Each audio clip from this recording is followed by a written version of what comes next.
দিয়ে মারবে? ফাঁসি দিয়েই মারবে। মুহাম্মাদের জন্য ফাঁসি তৈরি হয়ে গেল। বিদেশ থেকে অনেক কিছু আসলো, মুহাম্মাদকে ফাঁসি দেবে। মুহাম্মাদের দোষ। মুহাম্মাদ কার কথা বলতেছে? জোরে বলেন, কার কথা বলতেছে? আজকেও যদি এমনটি হয়, মুহাম্মাদের নাজিল হওয়া কোরআন, মুহাম্মাদের উপরে নাজিল হওয়া কোরআন বলার কারণে যদি কাউকে মারার পরিকল্পনা করো, ও জাতি শিক্ষা নাও, অতীতের লোকদের যা হয়েছে তোমার আমার বেলায়ও তাই হবে। কামা তাকুনুনা কাযালিকা ইউআম্মারু আলাইকুম, তোমরা যেমন হবে তোমাদের নেতৃত্ব তেমন হবে, দেশ যেমন হবে শাস্তিও তেমন হবে। তোমরা যেমন কাজ করবা, কথায় বলে যেমন করব তেমন ফল, তোমরা যেমন করবা তেমনই হবে। আল্লাহ বোঝার সুযোগ দান করুক। এবার উম্মে জামিল কি দিয়ে মারবে? তখন তো হাইকোর্ট, জজ কোর্ট, সুপ্রিম কোর্ট নাই। নিজে নিজে জোরদার মুল্লুক তার, জোরদার মুল্লুক তার নিজে নিজে মারবে বলে ফাঁসি তৈরি করতেছে। ফাঁসি তৈরি হয়ে গেল, ফাঁসি নিয়ে ঘুরে ঘুরে বেড়ায়। যেখানে মুহাম্মাদকে বাবা গলায় ফাঁসি দিয়ে মেরে দেব, আল্লাহ কয় কার ফাঁসিতে কেটে যাবে তুমি জানো না? পাহাড়ের চূড়ার পরে ঠ্যাং নাচায়, ঠ্যাং নিচে নামাই দিয়ে ফাঁসিটা নিচে ঝুলেই দিয়ে কয়, মুহাম্মদ এই পথ দিয়ে যা যদি যায়, আমি উপরের থেকে ফাঁসি বানাইয়ে মুহাম্মাদের গলায় দেব। কারণ মুহাম্মাদের দোষ হচ্ছে মুহাম্মাদের দোয়ার কারণে স্বামী কি হয়ে গেছে? মারা গেছে। মুহাম্মাদের দোয়ার কারণে দুই ছেলে কিসে খেয়েছে? বাগে খেয়েছে।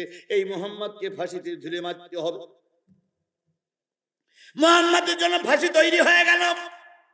খেজুরের ছাল, খেজুরের পাতা, খেজুরের গাছের ছাল কেটে কেটে আর বিভিন্ন কি রসালো পদার্থ দিয়ে ফাঁসি তৈরি করা হয়ে গেল। ফাঁসি তৈরি করে মুহাম্মাদের গলায় পরাবে।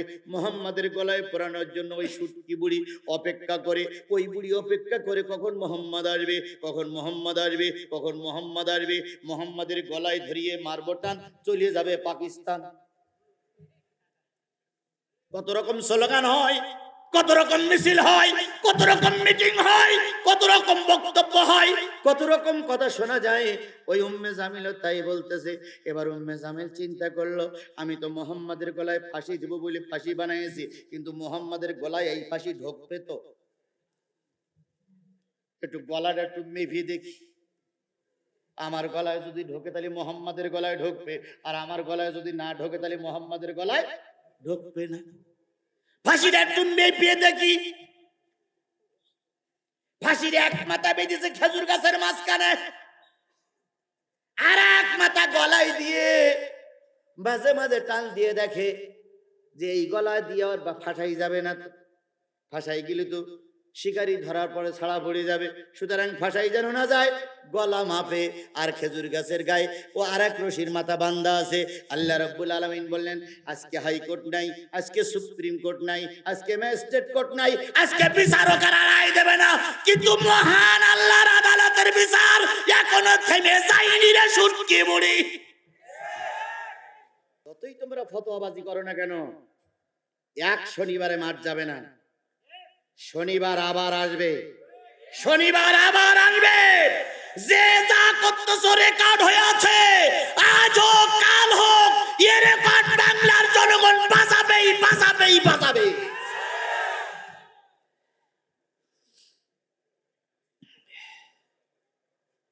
আবু জেহেল কয়, মুহাম্মাদের অবস্থা তুই যদি আবু সুফিয়ান দেখছিস তোর কাপড় নষ্ট হয়ে যেত।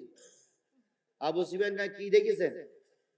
মুহাম্মদ সাল্লাল্লাহু আলাইহি সাল্লাম যখন এসে বলে, চাচা এই উটওয়ালা টাকা দেন, আমি দেখলাম দুই পাশে দুই লোক তরবারি ধরে দাঁড়াই আছে,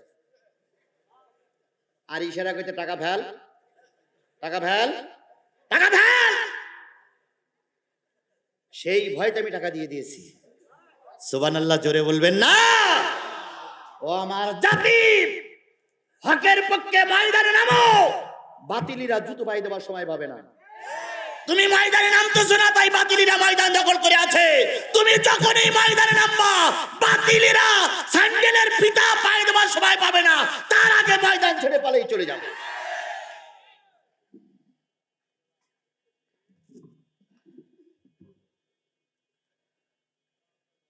আমি জানি কেরামান কাতিবিন পিছনে সামনে আছে, তারপরেও কথা বলতেই হবে, কথা বলতেই হবে। কথা বলেন ঠিক না বে ঠিক? আপনি কথা বলবেন না, আমি বলবো না, তাহলে বলবে কি ফেরেশতা জিবরাইল? আরে জিবরাইলের এমন কি দায় পড়েছে জিবরাইল এখানে এসে কথা বলবে? জিবরাইলের ওয়াজ করার দরকার নেই, ওয়াজ আমাদের করতে হবে, কারণ এই সমাজ পরিবর্তন আমাদেরই করা লাগবে। আল কোরআন শুনতে এসেছি, এই কোরআন শুনতে এসে আমাদের সমাজে অনেক লোক বিপদে পড়তেছে, আবার অনেকে আরামে আছে। কথা বলেন ঠিক না ঠিক? বলুন তো কোরআনের আলোচনা করা এখন ভালো, যদিও ভালো মনে করি, বিপদ আছে না নাই? কোরআনের কথা বলতে গেলে তাও কিছু কিছু ভয় লাগে, কোন কথা জানি কোন কথা দিয়ে বেরিয়ে যায়, কারা জানি গায়ে লেগে যায়। এই জন্য এখন আগের যে বক্তারা ভালো ভালো ওয়াজ করতে, এখন আর করতে পারে না, কারণ বিভিন্ন সমস্যার সম্মুখীন। যদি এখান থেকে বেরিয়ে যায় রাস্তায় ব্যারিকেডে পড়ে। এখন ওরকম বিপদ আমার পরেও আছে না নাই? সকলের পরে আছে, তারপরে কোরআনের কথা বলতে হয়, কারণ এই বিপদের চাইতে বড় বিপদ হলো আল্লাহর দরবারের বিপদ। আমি প্রায় বলি, মাস্টার ছাত্রের কাছে জিজ্ঞেস করছে, বলো তো পানিতে কুমির ডাঙায় বাঘ দুটো কোন পথ? পানিতে কুমির ডাঙায় বাঘ দুটো কোন পথ? প্রথম ছাত্র বলতেছে, স্যার আমি পড়ে আসিনি, বলতে পারবো না। দ্বিতীয় ছাত্র বলতেছে, আমি পড়ে আসিনি, বলতে পারবো না। পিছনে ছিল একটা কম লেখাপড়া করা ছাত্র, সে বলতেছে, স্যার পানিতে কুমির আর ডাঙায় বাঘ এটা বই খাতায় কোন পথ লেখা আছে তা জানি না, তবে এ দুটো যে বিপদ, এর ভিতরে কোনো সন্দেহ নাই। আজকে আমরা মঞ্চে বসেও বিপদ, কারণ এখন যদি হক কথা না বলি ধরা খেতে হবে কার কাছে? আর যদি হক কথা বলি ধরা খেতে হবে মানুষের কাছে। যেমন দেখুন, টাকনুর নিচে কাপড় পরলে কে খুশি হয়? টাকনুর নিচে কাপড় পরলে কে খুশি হয়? আর টাকনুর উপরে কাপড় পরলে কে খুশি হয়? কিন্তু এখন যদি টাকনুর উপরে কেউ কাপড় পরে চলে, কোন ছাত্র যদি চলে, কোন লোক যদি চলে, সমাজে তাকে মৌলবাদ বলে গালিগালাজ করা হয়, বলা হয় একটা মৌলবাদী, আমাদের সমাজের লোক না। তাহলে এখন যদি নেতাদের মন সন্তুষ্ট করতে যায়, অসন্তুষ্ট হয় কে? আর যদি আল্লাহর অসন্তুষ্ট করতে যাই, নেতারা হয়ে যায় খুশি। এই জন্য টাকনুর নিচে কাপড় পরে চললে বিপদ, আবার না পড়লেও বিপদ। এখন আমরা উভয় সংকটে পড়ে গেছি। আমার জেলার কথা এক ছোট্ট কথা বলি, একজনে ধরে নিয়ে গেছে, থানায় ধরে নিয়ে গেছে, তো আর একজন গেছে তার টাকনুর উপরে কাপড় পরা। তার থানায় যারা দায়িত্ব আছে তারা বলতেছে, এ যারা ধরে নিয়েছে এটাও যে দলের, এটাও সেই দলের, কারণ টাকনুর উপরে কাপড় পরা কেন? ধর ওটারে ধর। দুটোই নিরপরাধ, জেল খাটলো। বলার কারোর কোনো অধিকার নেই, চাওয়ার কোনো অধিকার নেই। কথা বলেন ঠিক না বেটি? সেই বিপদে আজকে আমাদের নৌকা চালাতে হচ্ছে, সেই বিপদ আমাদের গাড়ি চালানো হচ্ছে। এরপরেও কি আমরা গোপন করব? যদি গোপন করি ধরা খাবো কার কাছে? আল্লাহ রাব্বুল আলামিন বলতেছেন, ইন্নাল্লাযীনা ইয়াকতুমুনা মা আনজালাল্লাহু মিনাল কিতাব ওয়া ইয়াশতারুনা বিহি সামানান কলিলা উলাইকা মা ইয়াকুলুনা ফি বুতুনিহিম ইল্লান নার ওয়া লা ইউকাল্লিমুহুমুল্লাহু ইয়াওমাল কিয়ামাতি ওয়া লা ইউযাক্কিহিম ওয়া লাহুম আযাবুন আলীম। কথা কার? ভালো করে শোনেন, যারা মঞ্চে আছেন, যারা অতিথি আছেন, যারা নেতা আছেন, যারা আলেম আছেন, যারা অতিথি আছেন, সকলের জন্য দাবি করছি কথাটা শোনার জন্য। যারা শ্রোতা তাদেরকেও বলছি শোনার জন্য, থানার প্রশাসনের ভাই যারা আছেন তাদেরকেও বলতেছি অন্তত এই কথাটা শোনার জন্য। আল্লাহ বলতেছেন, ইন্নাল্লাযীনা ইয়াকতুমুনা মা আনজালাল্লাহু মিনাল কিতাব, নিশ্চয়ই যে বা যারা গোপন করে আল্লাহর নাজিলকৃত আসমানি কিতাব। কে বলছে? কি বলছে? নিশ্চয়ই যারা গোপন করে মা আনজালাল্লাহু মিনাল কিতাব, আসমান থেকে যে কিতাব নাজিল হয়েছে ওই কিতাব যারা কি করে? গোপন করে। ওয়া ইয়াশতারুনা বিহি সামানান কলিলা, বিনিময়ে কিছু টাকা নাই, অর্থ নাই, অল্প টাকার বিনিময়ে যারা কোরআন আসমানি কিতাব গোপন করে, উলাইকা মা ইয়াকুলুনা ফি বুতুনিহিম ইল্লান নার, ওই গোপন করা লোকটি যা পেটে ঢুকায় আর পকেটে ঢুকায়। আবার বলি শোনেন, আসমানি গ্রন্থের নাম কি?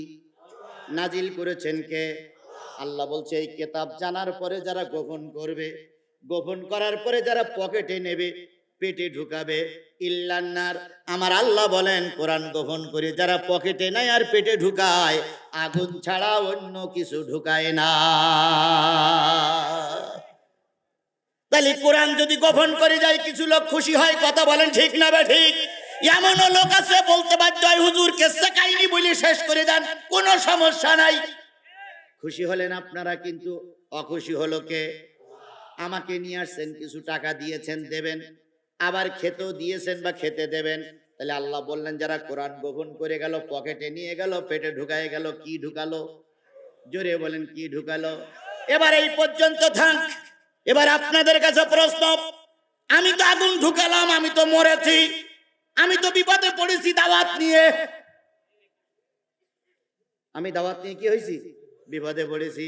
এবার আপনাদের কাছে বলি, আল্লাহ বলতেছেন ওয়ালা ইউকাল্লিমুহুমুল্লাহু ইয়াউমাল কিয়ামাতি, কিয়ামতের দিন আমি আল্লাহ পাক ওই বক্তার সঙ্গে কথা বলবো না। ওয়ালা ইউযাক্কিহিম, তারে আমি আল্লাহ পবিত্র করব না। ওয়ালাহুম আযাবুন আলীম, তার জন্য রয়েছে কঠিন আযাব। বিশাল কাফেলা আজকে আপনারা একত্রিত, সকলের কাছে দাবি করি আমি যদি কোরআন জানার পরে গোপন করে যাই, পেটে খেয়ে যাই, পকেটে নিয়ে যাই, তাহলে কে আমার সঙ্গে কথা বলবে না? কে আমারে পবিত্র করবে না? আমার জন্য রয়েছে কি? জাহান্নাম। আমার জন্য রয়েছে কি? জাহান্নাম। আমার জন্য রয়েছে কি? জাহান্নাম। এটা যদি আপনি বুঝে থাকেন, যেহেতু আমি বাংলায় বললাম, যদি বুঝে থাকেন, এখন যদি আপনি বলেন হুজুর অবস্থা খারাপ, সময় খারাপ, কথা একটু এড়াইয়া যান, আপনি লিখে দেন সাদা কাগজে, কিয়ামতের দিন যদি আল্লাহ আমার জাহান্নামে দেয়, আপনি আমার জাহান্নাম থেকে বাঁচাবেন অথবা আমার সঙ্গে থাকবেন। দুটো জিনিস, হয় আমারে বাঁচাবেন আর নাই আমার সাথে থাকবেন। কেউ থাকবে? নিজের বাবা তাই বলবে ইয়াউমা ইয়াফিরুল মারউ মিন আখি ওয়া উম্মিহি ওয়া আবিহি ওয়া সাহিবাতিহি ওয়া বানিহি। কিয়ামতের দিন সন্তান মার কাছে দিবে, মা একটা নেকি দাও। মা সন্তান বলে পরিচয় দেবে না। বাবার কাছে যাবে সন্তান, বাবা পরিচয় দিবে না। স্ত্রীর কাছে যাবে, ভাইয়ের কাছে যাবে, সন্তানের কাছে যাবে, কেউ সেদিন পরিচয় দেবে না। এই জন্য বন্ধুরে, আমি জানি হক কথা বললে হকটা তিতু লাগে, হক কথা বললে কিছু লোকের গা জ্বালা করে, এটা আমি জানি। আমি জানি হক কথা বললে বিপদ আসে, ওটাও আমি জানি। আমি জানি হক কথা বললে কিছু লোক লাঠির বাড়ি মারবে, ওটাও আমি জানি। আমি জানি হক কথা বললে কিছু লোক আমার পরে ঢিল ছুরি মারবে, ওটাও আমি জানি। তারপরে কোরআন থেকে দূরে সরে যাই না, এই কারণে আমার মৃত্যুর পর আমার কবরে কেউ যাবে না। এবার আসুন, মান সুইলা আন ইলমিন আলিমাহু সুম্মা কাতামাহুল জিমু ইয়াউমাল কিয়ামাতি বিলিজামিন মিনান নার। কাউকে যদি ডেকে আনা হয় কোরআন হাদিস বলার জন্য, কাউকে যদি ডেকে আনা হয় কোরআন হাদিস বলার জন্য, কারোর কাছে যদি প্রশ্ন করা হয় কোরআন হাদিস জানার জন্য, ওই ব্যক্তি যদি কোরআন হাদিস জানার পরে গোপন করে,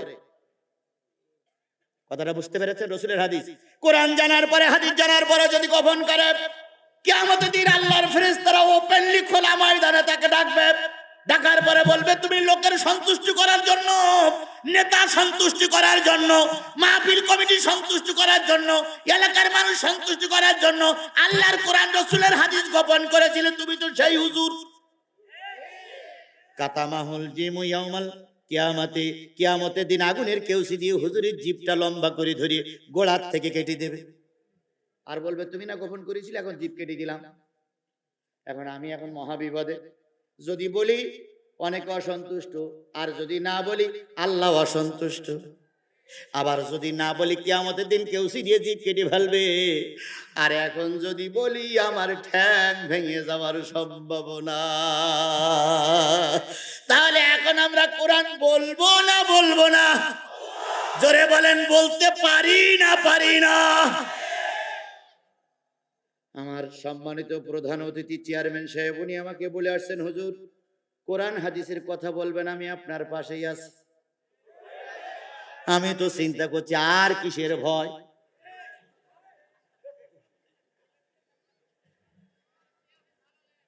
আপনার কাছে আর ভালো না হলে দুবার পাস করেছি। আমি এসেই বলি ভাই পরীক্ষা হয়ে গেছে না হবে, তো কাছে না পরীক্ষা হয়ে গেছে। সুতরাং আমি কোরআন থেকে আলোচনা করতে চাই। এখানে কোনো দলদারির ব্যাপার সবার নাই, আর আমরা কেউ এখানে দল করতে আসি না। আমরা এখানে কি বলতে এসেছি, আপনারা কি শুনতে এসেছেন? আল্লাহ পাক বোঝার তৌফিক দান করুক, সকলে বলুন আমিন। আরো জোরে আমিন, আরো জোরে। তাহলে কোন সূরা তেলাওয়াত করেছি? সূরা লাহাব। লাহাব শব্দের অর্থ হচ্ছে প্রজ্বলিত আগুন, আগুনের লেলিহান শিখা, অগ্নিদহ। আগুন যখন অনেক দূর উপরে উঠে যায়, আগুনের খেলা যখন শুরু হয়, তখন তাকে বলা হয় লাহাব। আল্লাহ রসুলের একজন চাচার নাম ছিল আবুল আহাব। আবুল আহাব রসুলের একজন চাচার নাম ছিল কি? আসলে কিন্তু ওনার নাম আবুল আহাব ছিল না, ওনার নাম ছিল কি? আব্দুল উজ্জা। নাম ছিল কি? আব্দুল উজ্জা। কেন আবুল আহাব? লোকটার চেহারা এত সুন্দর ছিল, টোকা দিলে শরীর থেকে রক্ত ফিনকে বাহির হতো। এত পরিষ্কার মানুষ, এত সিধা সাদা মানুষ, এত ঢং ঢঙের মানুষ, এত ডাট ডোটের মানুষ, এত সংকীর্ণ, এত এত কি বলে সৌন্দর্যমণ্ডিত মানুষ আর ওই সমাজে কেউ ছিল না। সবাই তাকে সুন্দর পুরুষ বলে জানত, সবাই তাকে সুন্দর পুরুষ বলে মানত। তাই তার নাম হলো আবুল আহাব, মানে সুন্দর, কি বলে অগ্নিশিখার পিতা, মানে সুন্দরের পিতা। ওই যে সুন্দরের পিতা বলে ডাক শুরু করলো, আল্লাহ পাক ওই নামে সূরা নাজিল করে দিলেন। আবু জেহেলের নাম কি? আবুল হাকাম। আবুল হাকাম মানে কি? জ্ঞানীর পিতা। যখন রসুলের বৃদ্ধাচারণ করলো, রসুল যখন কোরআন তেলাওয়াত করতো, আবুল জাহেল তখন রসুলের বিপক্ষে অবস্থান নিত। আবু জেহেল বলতো রসুল ভুল কথা বলতেছে, রসুল বিপক্ষে, রসুলের কথা মেনে নেওয়া যাবে না। আল্লাহ রাব্বুল আলামিন বললেন, যে ব্যক্তির ভিতরে কোরআন নাই সে হলো আবু জেহেল, মানে মূর্খের পিতা। আমাদের সমাজে অনেক জ্ঞানী গুণী মানুষ পাওয়া যায়, সূরা লাহাব পড়তে পারে না। অনেক নেতা পাওয়া যায়, অনেক শিক্ষিত মানুষ পাওয়া যায়। রাজশাহী বিশ্ববিদ্যালয় থেকে মাস্টার্স কমপ্লিট করেছি, ঢাকা বিশ্ববিদ্যালয় থেকে মাস্টার্স কমপ্লিট করেছি, আমি LLB করেছি।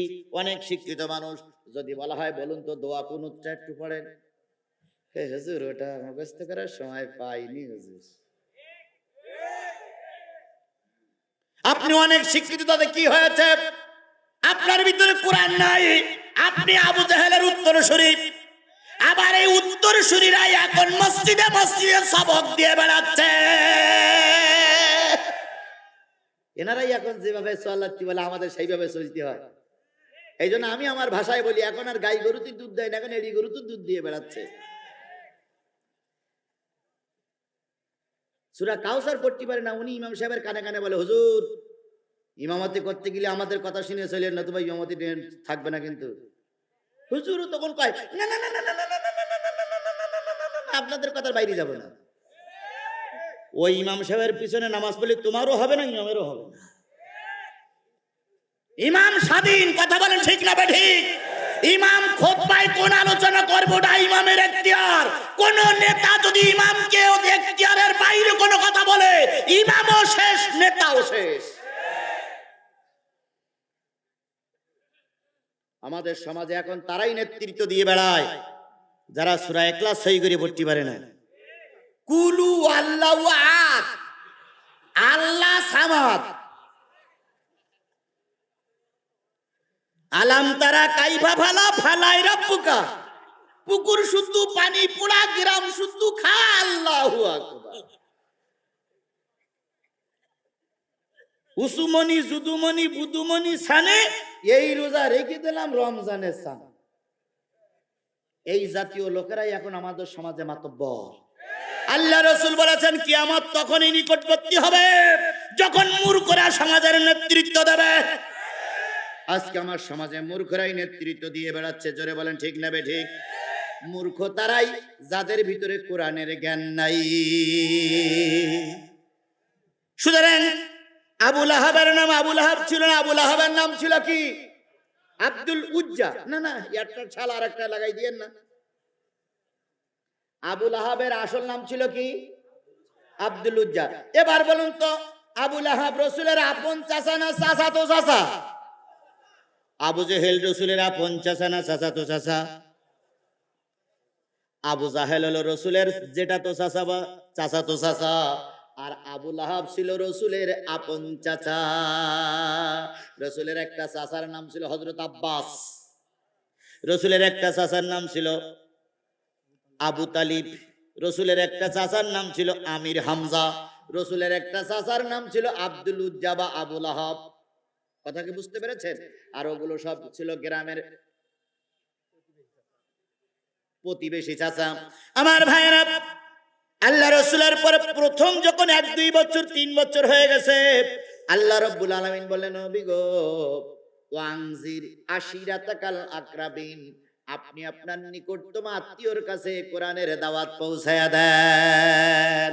কুআং ফুসিকুম ওয়া আহলিকুম নার, তুমি নিজে বাঁচো, পরিবারকে বাঁচাও, তোমার সমাজকে বাঁচাও, তোমার এলাকার লোকদের বাঁচাও। দাওয়াত বাইরে করা যাওয়া লাগবে না, খাইয়া দাইয়া বেডিং পত্র মিশে ওই বাইরের মসজিদে দাওয়াত করা লাগবে না। আগে দাওয়াত দাও তোমার ঘরে। নিজের বউ কোন জায়গায় থাকে তার ঠিক নাই, তুমি টোপলা বইয়ে ঘুরে বেড়াও, কোনো কাজ হবে না। আগে নিজে বাঁচো, তারপর অন্য লোকের বাঁচাও।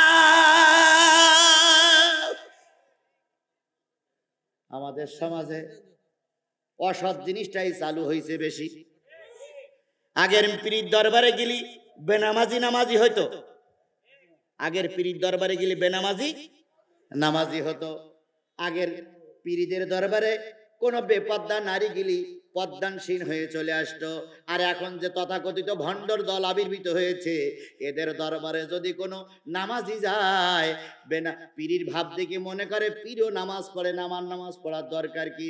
বাড়ি এসে কয় মুরিদ হয়েছে, পীর নামাজ পড়ে না, আমার নামাজের দরকার কি? আগের পীরদের দাড়ি থাকতো সামনে, আর এখন পীরদের দাড়ি থাকে পিছনে।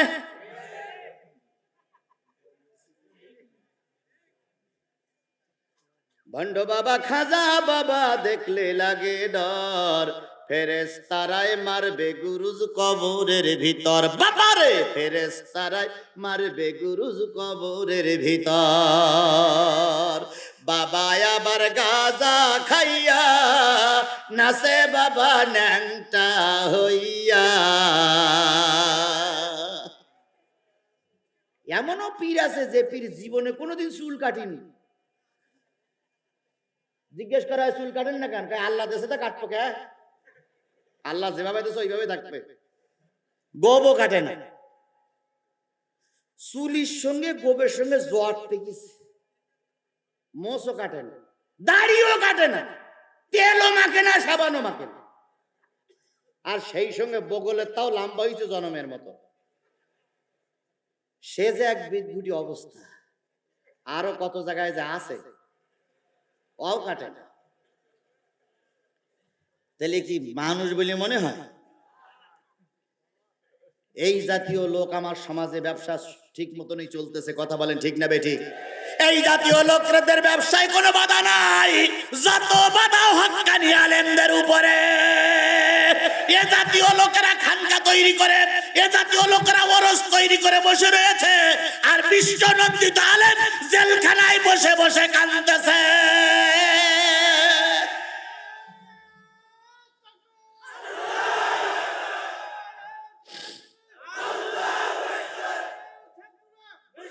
আমার ভাইরা, এই যখন সমাজের অবস্থা, তখন আমরা কথা বলতে গেলে দারুণ ভয়ে কথা বলতে হয়। জোরে বলেন ঠিক না বেঠিক? তারপরেও জিহাদি ভয় পাইনি, ভয় পাবে না। ভয় পাবার নিয়ত আমার দিলের ভিতরে কখনো তৈরি হয় না। কখনোর জন্য, একটা সেকেন্ডের জন্য, একটা মিনিটের জন্য আমি মৃত্যুকে পরোয়া করি না। আমি সবসময় আমার মৃত্যুকে ডাইন পকেটে নিয়েই ঘুরে বেড়াই। যখন আল্লাহ চাবে তখন দিয়ে দেব, তবুও বাতিলের কাছে মাথা নত করব না, করব না, করব না। আল্লাহ যেন নিয়তের পরে অটুট থেকে মৃত্যুবরণ করার তৌফিক দান করেন। আল্লাহ রাব্বুল আলামিন বললেন, নবী, নিকটতম আত্মীয়র কাছে দাওয়াত দাও, বাইরে যাওয়ার দরকার নেই। ওয়াংজির আশিরাতাকাল আকরাবিন, নিকটতম আত্মীয় স্বজনের কাছে দাওয়াত দাও। নিকটতম আত্মীয় হলো আবুল আহাব, রসুলের ঘরের গায়ে বাড়ি, রসুলের বাড়ির পাশেই বাড়ি। যারা কাবা ঘরে গেছেন হজ করতে দেখবেন মক্কা শরীফে আবু জেহেলের ঘর যেখানে ছিল সেখানে হইছে পায়খানা ঘর। ওই আবু জেহেলের বাড়ির পাশে আবু লাহাবের ঘর, আর আবু লাহাবের ঘরের পাশে নবীর ঘর। আবু জেহেলের বাড়িটা হইছে জনমের মতন পায়খানা, আর নবীর ঘরটা হইছে কোরআনের লাইব্রেরি। আল্লাহ যার সম্মান দেয় এভাবে ইজ্জত দেয়, কথা বলেন ঠিক না ঠিক? আজকে তোমরা বিরাট সম্মানিত মনে করতেছো, তুমিও মরে দেখো, আর যে আলেমদের গালিগালাজ দিচ্ছ ওনারাও মরে দেখুক, তোমারও জানাজা হবে, ওনাদেরও জানাজা হবে। তোমার জানাজায় যা লোক আসবে অর্ধেক লোক উঁচু করবে না, আর ওনার যা জানাজায় যা লোক হবে ময়দানে জায়গা দেওয়া যাবে না।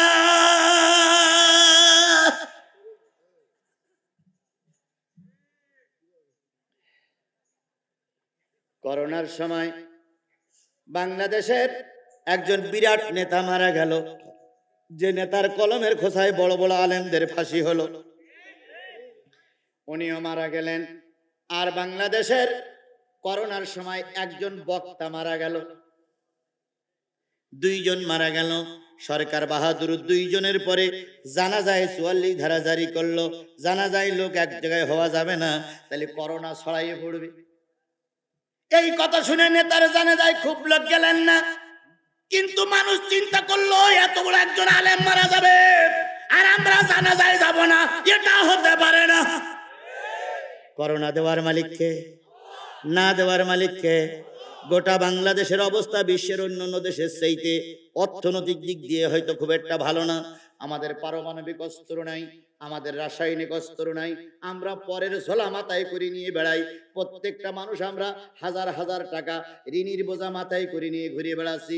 পদ্মা সেতু হচ্ছে, লালন শাহ সেতু হয়েছে, যমুনা ব্রিজ হচ্ছে, যমুনা ব্রিজ হয়ে গেছে, এত কিছু হচ্ছে, ঋণের বোঝা শুধু বাড়তি আছে, বাড়তি আছে, বাড়তি আছে। কত ঋণ যে আপনি আমি আছেন একবারও হিসাব করে দেখেন না। যে একটা বাচ্চা মায়ের পেট থেকে আসে 30,000 টাকা ঋণ নিয়েই জমিনে অংশগ্রহণ করে, এখন প্রত্যেকটা মানুষ প্রায় 30,000 টাকা ঋণ। তাহলে এত ঋণের বোঝা নিয়ে আমরা চলতে, আমাদের কিচ্ছু নাই। আমরা এখনো ওষুধ তৈরি করতে পারি নাই। শুনলাম বঙ্গবন্ধু ইনজেকশন তৈরি হয়েছে, আমাদের জাতির পিতার নামে একটা ইনজেকশন তৈরি হয়েছে, প্রাথমিক ডোজ পরীক্ষা করা হচ্ছে যে এইটা কাজ হয় কিনা। স্থপতির নামে ইনজেকশন তৈরি হয়েছে, আমাদের কিচ্ছু নাই। আমাদের দাদারা ইনজেকশন দিতে চাইছিল, টাকাও নিল কিন্তু দিল না, আমাকে শুধু লোভ দেখায়। তারপরও আমরা অসহায়। তাহলে আমাদের তো করোনা বেশি হওয়ার কথা ছিল।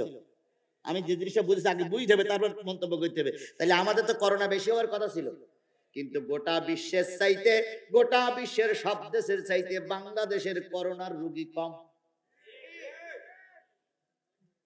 কেন কম? সরকার বাহাদুর ঘোষণা করলো করোনার থেকে যদি বাঁচতে চাও তাহলে কি করো? মাস্ক, নাক ঢেকে রাখো, আর কি করো? হ্যান্ড ওয়াশ করো, হাত ধো, মুখ ধো, আর কি বলো? নাক ঢেকে রাখো। আর এই যে হাত ধো, মুখ ধো, মাথা মাসা করো, পা ধো, এটা সরকার তুমি এখন বলতেছো, আর আমার আল্লাহ 1450 বছর আগে বলেছে। আমার বাংলাদেশের মানুষের খাওয়া হয় না, কোনো দুঃখ করে না। বাংলাদেশের মানুষের পরনে কাপড় নাই, ওটাও দুঃখ করে না। কিন্তু বাংলাদেশের মানুষ আজান শুনলে নামাজ পড়তে যায়, কাপড় দুইটা না একটা একটা পরিবর্তন করে নামাজ পড়ে, তবু সালাত কাজা করে না। আর আমার দেশের মানুষ বেশি বেশি মুখ ধোয়, বেশি বেশি মাথা মাসা করে, বেশি বেশি পা ধোয়, বেশি বেশি নাক ঢেকে রাখে। যেহেতু আমার দেশের নারীরা পদ্মাশীল, আমার দেশের হুজুরিরা নিজেদেরকে হেফাজত করে রাখে, যার কারণে অন্য দেশের চাইতে আমার দেশের মানুষের করোনা রোগ কম হয়েছে। দেবার মালিককে আল্লাহ হেফাজত করার মালিক, কথা বলেন ঠিক না বেঠিক? সুতরাং আমি যে জিনিসটা বোঝাতে চাচ্ছিলাম সেটা হলো, বিপদ দেয় আল্লাহ, আবার বিপদ থেকে মুক্ত করে। আজকে জাতি সেই আল্লাহরে ভুলে যাওয়ার কারণে পদে পদে গোটা বিশ্বে অপমানিত হচ্ছে। তাহলে আল্লাহ পাক বললেন যে নিজের পরিবার আহাল বর্গের কাছে কি করো, দাওয়াতি কাজ করো। নবীজি একদিন সকালবেলা ওই আহাল বর্গকে ডাকার জন্য পাহাড়ে চললেন। পাহাড়ে চড়ে বললেন, ইয়া আব্দুল মান্নাফ হা হা, ইয়া কুরাইশ হা হা, ইয়া আবু সুফিয়ান হা হা। তার মানে হলো আব্দুল মান্নাফের গোষ্ঠীরা, হে কুরাইশ গোষ্ঠীরা, হে রসুলের পরিবারের গোষ্ঠীরা, তাড়াতাড়ি এসো, একটা আশ্চর্য সংবাদ আছে। কি আছে? আশ্চর্য সংবাদ আছে, যে সংবাদটা 100 সত্য। আবু লাহাব বেরিয়ে আসলো, আবু জাহেল বেরিয়ে আসলো, উতবা, সাইবা, ওয়ালিদ ইবনে মুগিরা সব বেরিয়ে আসলো। হাদিস শরীফে পাওয়া যায় প্রায় 40 জন বড় বড় কাট্টা কাট্টা নেতা বেরিয়ে আসলো। কারণ রসুল যেটা বলে এই কথাটাই সত্য। ইতিমধ্যে রসুল কখনো কোনো মিথ্যা কথা বলেন নাই। আজকে নিশ্চয়ই কোনো সত্য কথা বলবে, ভালো কথা বলবে। রসুলের পাশে যখন আসলেন, আল্লাহর নবী তখন জাতিকে ডেকে বললেন, হে আমার জাতি, আমি যদি বলি এই পাহাড়ের পাদদেশে ওই পাশে একদল শত্রু তোমাদের উপর আক্রমণ করার জন্য বসে আছে, তোমরা কি বিশ্বাস করবা? জাতি বলল, বিশ্বাস করব, কারণ তুমি কখনো মিথ্যা কথা বলনি। আমি যদি বলি ওই পাশে একদল হিংস্র জন্তু অপেক্ষা করছে তোমাদের ঘাড় মটকাবে, জাতি বললাম আমরা বিশ্বাস করব, কারণ তোমরা কখনো মিথ্যা কথা বলনি। এইবার রসুল বললেন, তাই যদি হয়, সারাটা জীবন যদি আমি সত্য কথা বলে থাকি, ও আমার জাতি, ও আমার চাচা, ও আমার পিতৃকুল, ও আমার মাতৃকুল, ও আমার গোষ্ঠী, ও আমার জাতি, শোনো, আমি তোমাদের কাছে একটা সংবাদ দিচ্ছি, আশহাদু আল্লাহ ইলাহা ইল্লাল্লাহু ওয়াহদাহু লা শারীকা লা وأشهد أن محمدا عبده ورسوله। আবু জেহেল বলতেছে, এই বলার জন্য তুমি আমাদের ডেকে নিয়ে আসলে না? হ্যাঁ, এই তোমার আশ্চর্য সংবাদ। আবু জেহেল চলে গেল। আবু লাহাব বলতেছে, অনেক দিন সহ্য করেছে, আর সহ্য করা যাবে না। কি করবা? নবী যদি কলেমা পড়িয়ে দাঁড়াইয়ে আছে। আবু লাহাব, আব্দুল উজ্জা একটা পাথর তুলল, একটা ঢিল তুলল, একটা পাথরের অংশ তুলল। এই পাথরের অংশটা রসুলের দিকে ছুঁড়ে মারল।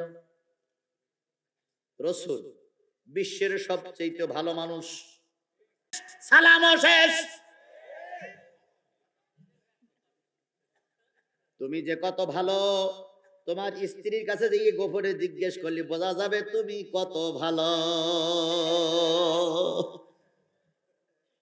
তুমি এত নেতৃত্ব দাও, এত ওয়াজ নসিহত করো, তুমি ফজরের নামাজ পড়ো না, কেউ জানে না, তোমার মা জানে আর তোমার স্ত্রী জানে। মাঝে একটু গল্প তুলে দেবেন, নেতা তো ভোটে দাঁড়াইছে, তা কেমন অবস্থা? বাইরে নেতৃত্ব দেয়, বাড়ি দা কুমড়ো সম্পর্ক। তোমাকে ওয়াজ করলে কি হয়? সকালবেলা ফজরের নামাজ পড়ে না। এরকম নেতা আমাদের সমাজে। ওই সমস্ত নেতাদের চরিত্র ভোটের সময় কি হয়? ফুলের মতন পবিত্র হয়। নেতা এক কান পাইছি ভাই, আব্দুল কাদের দুলা ভাই, দুলা ভাইয়ের চরিত্র ফুলের মতন পবিত্র। দুলা ভাই আছে যেখানে, আমরা আছি সেখানে। দুলা ভাই ছিল যেখানে, তোমরা ছিলে সেখানে। দুলা ভাই এখন কবরে, তোমরা কেন উপরে?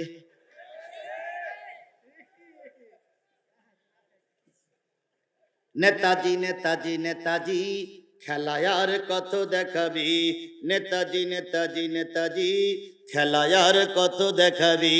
ভোটের সময় এলে হাতে পায়ে ধরো, ভোটটা হয়ে গেলি খেল নাহি করো। এটা দেব সেটা দেব গাল গপ্প করো, ভোটটা হয়ে গেলি খেল নাহি করো। নেতাজি নেতাজি নেতাজি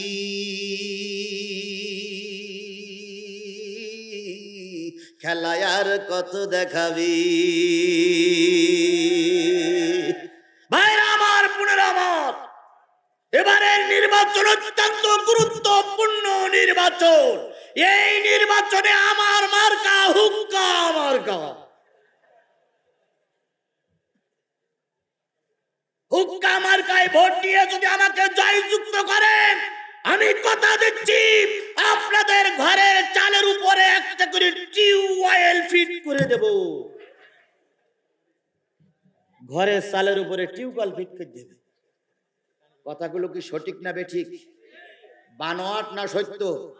তারপরও আমার নেতারা বলে, কথা বলেন, কথা বলেন, কথা বলেন, শুধুমাত্র আমার আমানতটা নিয়ে যাবার জন্য।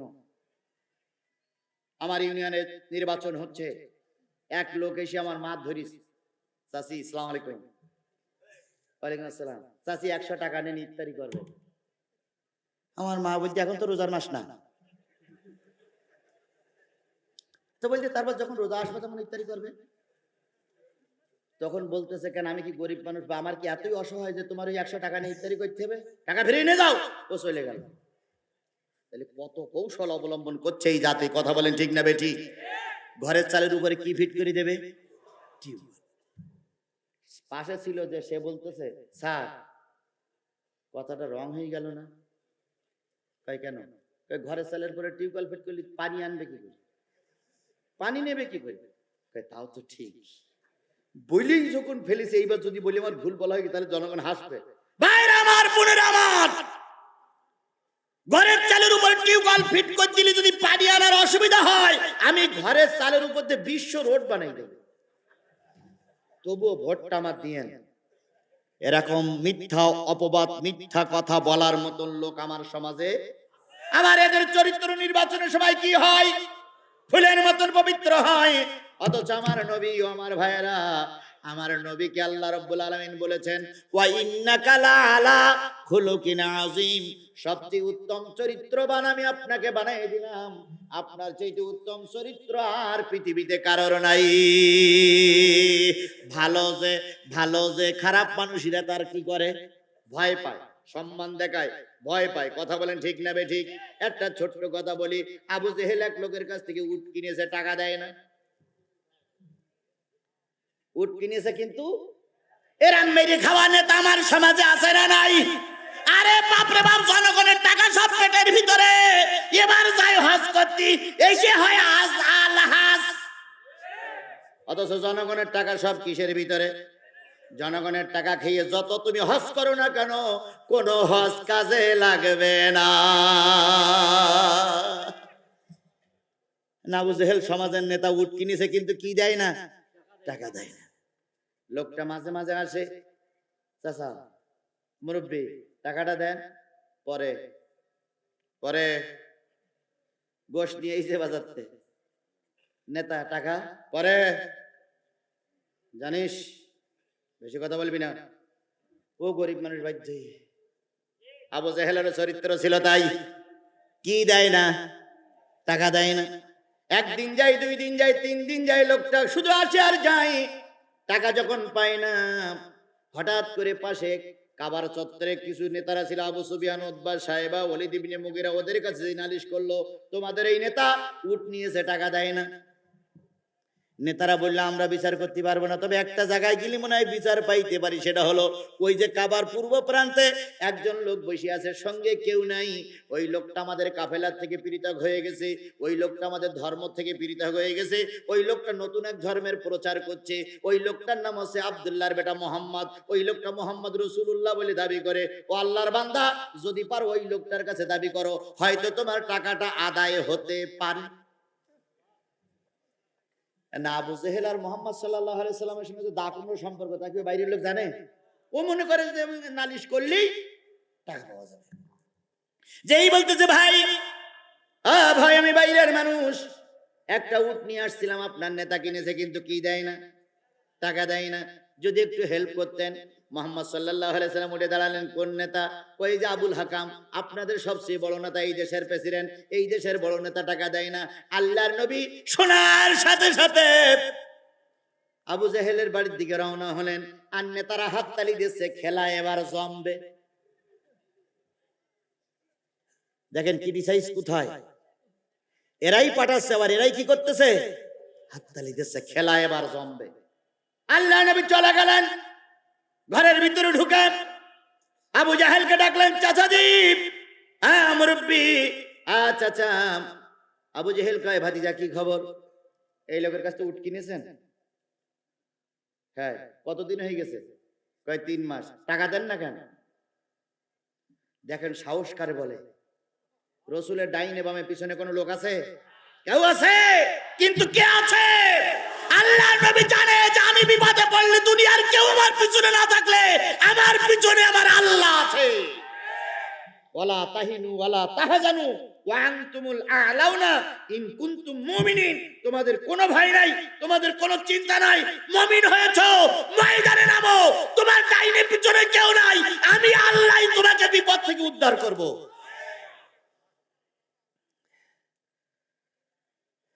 নেতারা সব পিছনে যে উকি ঢুকে মারতেছে, খেলা পাইতে গেছে। এইবার খেলা এক কান লাগাই দিছি। আবু জেহেল বলতে 3 মাস।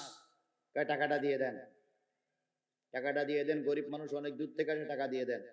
আবু জাহেল কয় ভাতিজা একটু দেরি করো, অন্তত বাক্সটা খোলার সময় দাও।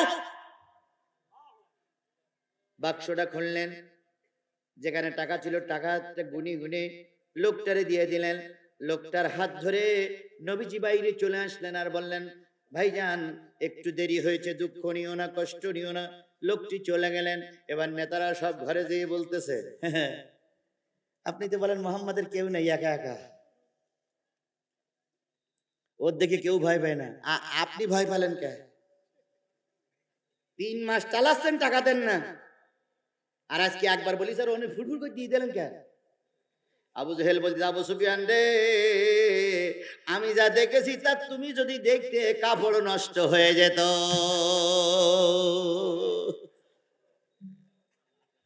হিসাব করেন, শুধু কিন্তু আমি শোনাতে আসিনি, এর থেকে শিক্ষা নিতে হবে। কথায় বলে শক্তের ভক্ত নরমের। বাংলাদেশে বিশ্ব নন্দিত আলেম যিনি এখন কারাবরণ করতেছে, ওনার ক্লাস অনেক থেকে কামেল পর্যন্ত পড়ানোর মতন ওস্তাদ আমার দেশে আছে আছে।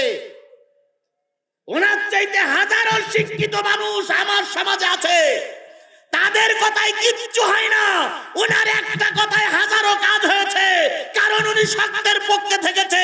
এই জন্য হকের পক্ষে থাকলে আল্লাহ তার ইজ্জত বাড়িয়ে দেয়। যতই তোমরা ফতোয়াবাজি করো না কেন, এক শনিবারে মাঠ যাবে না। শনিবার আবার আসবে, শনিবার আবার আসবে। যে যা করতেছো রেকর্ড হয়ে আছে, আজ হোক কাল হোক, এ রেকর্ড বাংলার জনগণ বাঁচাবেই বাঁচাবেই বাঁচাবে।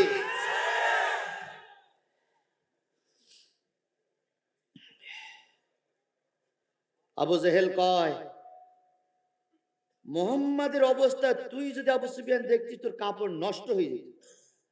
আবু সুফিয়ান কি দেখেছেন? মোহাম্মদ সাল্লাল্লাহু আলাইহি সাল্লাম যখন এসে বলে, চাচা এই উটওয়ালা টাকা দেন, আমি দেখলাম দুই পাশে 2 লোক তরবারি ধরে দাঁড়াই আছে, আর ইশারা করতে, টাকা ফেল, টাকা ফেল, টাকা ফেল। সেই ভয়তে আমি টাকা দিয়ে দিয়েছি। সুবহানাল্লাহ জোরে বলবেন না? ও আমার জাতি, হকের পক্ষে ময়দানে নামো। বাতিলিরা জুতো পাই দেওয়ার সময় পাবে না। তুমি ময়দানে নামতেছো না, তাই বাতিলিরা ময়দান দখল করে আছে। তুমি যখনই ময়দানে নামবা, বাতিলিরা স্যান্ডেলের ফিতা পাই দেওয়ার সময় পাবে না, তার আগে ময়দান ছেড়ে পালাই চলে যাবে।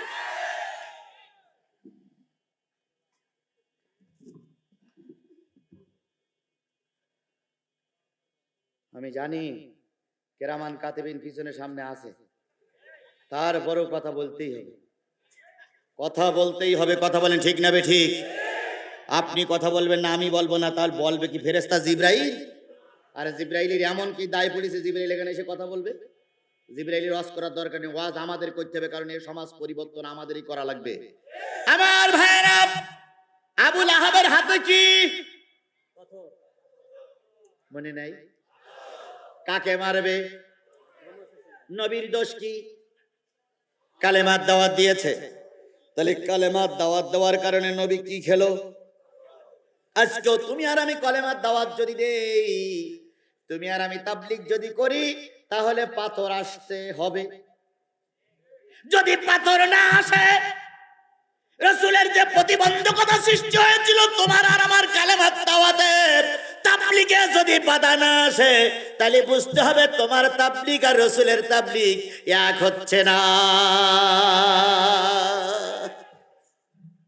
যে একজনকে আমি একটু বুদ্ধি করি চলি, এই জন্য আমার কিচ্ছু হয় না। কোন মৌলবী রাস্তায় মিছিল করলে পুলিশ পাহারা দেয়, আর কোন মৌলবী রাস্তায় নামলেই পুলিশ ঠ্যাঙের গিরো ছাড়াই দেয়। তাহলে বোঝা গেল এই মৌলবী আর ওই মৌলবী এক নয়। কোন বক্তা ওয়াজ করতে আসে, সামনে এক গাড়ি পুলিশ, পিছনে এক গাড়ি পুলিশ, প্রোটোকল দিয়ে নিয়ে আসে। আবার পুলিশরা চারিপাশে বসে থাকে আর কয় হুজুর চালাই যান, চালাই যান, চালাই যান। আর কোন বক্তা ওয়াজ করতে আসলে পুলিশ মোড়ে মোড়ে ওত পেতে বসে থাকে, ধরবো হুজুরির ঠ্যাং ছাড়াই ফেলবো। তাহলে বোঝা গেল ওই বক্তা আর এই বক্তা এক বক্তা নয়। কথা কি বুঝাতে পেরেছি আমার ভাইরা? আল্লাহ নবী সাল্লাল্লাহু আলাইহি সাল্লাম কালেমার দাওয়াত দিলেন, আবু লাহাব পাথর ছুঁড়ে মারলো। দুই তিনটা রেওয়াত আসছে, কেউ বলেছে পাথরটা রসুলের সামনে যেয়ে পড়লো, কেউ বলেছে রসুলের গায়ে পাথরটা পড়লো, কেউ বলেছে রসুলের গায়ে লাগি নাই, রসুলকে ভেদ করে পাথর ওদিকে পড়ে গেল। আল্লাহর নবী মর্মাহত হয়ে আকাশের দিকে তাকায় একটু মনে মনে বললেন, আল্লাহ তুমি তো কালেমার দাওয়াত দিতে বলেছো, আবার তুমি পাটকেল খাওয়াচ্ছ, তুমি আমার এই বিপদে ফেলাইছো কেন? আল্লাহ রব্বুল আলামিন নবীর এই মুমূর্ষ অবস্থা, নবীর এই মুখ মলিনটা, নবীর এই মুখ অন্ধকারটা সহ্য করতে পারলেন না। আল্লাহ সঙ্গে সঙ্গে সূরা লাহাব নাজিল করে দিলেন ওই পাহাড়ের চূড়ার উপরে। আর একটু জোরে বলা যাবে না সুবহানাল্লাহ? আল্লাহ বললেন তাব্বাত ইয়াদা আবি লাহাবিন ওয়া তাব্বা। আবু লাহাবের দুই হাত ধ্বংস হোক এবং সে নিজেও ধ্বংস হোক। কে বলছে? আরো জোরে বলেন, কে বলছে? আবু লাহাব রসুলের দিকে কি ছুড়ে মেরেছে? পাথর ছুড়ে মেরেছে। এই জন্য আল্লাহ পাক বদদুয়া দিয়ে বললেন আবু লাহাব ধ্বংস হোক, নিজে ধ্বংস হোক, তার দুই হাত ধ্বংস হোক, সেও ধ্বংস হয়ে যাক। আল্লাহ পাকের এই যে ধ্বংস হোকের দোয়া করা, এটা কি কবুল হবে না হবে না? জোরে বলেন, হবে কি হবে না? আবু লাহাব ছিল বিরাট সুন্দর, আগেই বললাম আবু লাহাবের নাম আবু লাহাব ছিল না, আবু লাহাব ছিল খুব চালাক ব্যক্তি, কিন্তু রসুলের দিকে পাথর ছুঁড়ে মারলো। এই জন্য আল্লাহ এটা সহ্য করতে পারলেন না। তাই আল্লাহ রাব্বুল আলামিন তাকে কিভাবে মৃত্যু দিলেন ভালো করে বোঝো। আবু লাহাব বদরের যুদ্ধে আসেনি, আবু লাহাব বদরের যুদ্ধে আসেনি। বদরের যুদ্ধে সব নেতারা ছিল, কিন্তু আবু লাহাব ছিল না। ও জানতো আমি গিলে আর ফিরে আসবো না। কেন? আমি রসুলকে পাথর ছুঁড়ে মেরেছি, আর রসুলের আমার জন্য আল্লাহ কি নাজিল করেছে? সূরা নাজিল করেছে। কোন সূরা? সূরা লাহাব। এই জন্য ভয়ে যায় নাই। বদরের যুদ্ধের কিছুদিন পর আবু লাহাবের ঘাড়ে একটা ফুসফুড়ি হলো, সেখান থেকে ক্যান্সার আক্রান্ত হলো। ক্যান্সার আক্রান্ত হওয়ার পরে আবু লাহাব মৃত্যুবরণ করলো। পরিবারের কোনো লোক তার পাশে ছিল না, পরিবারের সব লোক তাকে বাইরে বের করে দিল। এমনকি যেখানে শহরের ময়লা ফেলা হয় সেইখানে রাখা হলো। আবু লাহাবের দুর্গন্ধ ছড়াইতে শুরু করলো। এক পর্যায়ে আবু লাহাব মারা গেল। মারা যাওয়ার পরে ওইখানে একটা গর্ত খুঁড়ে, প্রতীকীরা তারা গর্ত খুঁড়ে ওখানে ডোমেরা তারা এসে ওর ভিতরে রেখে দিল। এত বড় একজন নেতা, যেই নেতার সম্পদের অভাব ছিল না, মাল সামানের অভাব ছিল না, কোনো জিনিসের অভাব ছিল না, কিন্তু তার সামাজিক ভাবে তার দাপন কাপন হয়নি। শিক্ষা নাও জাতি, নবীর পরে বিয়াদবি করার কারণে সমাজে তার সম্মানের সঙ্গে কি হয়নি? মৃত্যু হয়নি। জানাজা তো প্রশ্নই ওঠে। আবু লাহাবের জানাজা হবে, তাহলে শয়তানের জানাজা বলবে কেন? জানাজার তো প্রশ্নই ওঠে না। জাতির সঙ্গে বিয়াদবি করার কারণে, নবীর সঙ্গে বিয়াদবি করার কারণে মরার পর তার পরিবারের কেউ তার সঙ্গে ছিল না। বিবি নাই, সন্তান নাই, আত্মীয় স্বজন নাই, পাড়া প্রতিবেশী নাই, কেউ নাই। তাকে কবর দেওয়ার মতন কেউ হলো না। বাইরের ভাড়াইতে মানুষ এসে তার কবর দিল। এটার থেকে শিক্ষা নাও।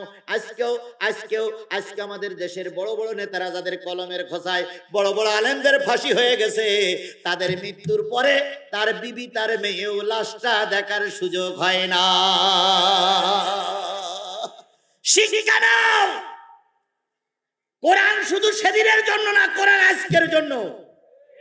আজকেও কোরআনে যারা হাত দেবা, আবু লেহেবের যে অবস্থা হয়েছে তোমারও সেই অবস্থা হতে পারে। যদি বলেন হুজুর আজকে তো নবী নাই, হাদিস শোনেন, আল্লাহ রাসূল বলেছেন ফাদলুল আলিমি আলাল আবিদি কাফাদলি আলা আদনাকুম সুম্মা ক্বালা ইন্নাল্লাহা ওয়া মালাইকাতুহু ওয়া হুব্বুল হুদ ওয়া নুমলাতু ফি যুহুরিহা লিসাল্লুনা আলা মুআল্লিমুন নাসিল খায়রা।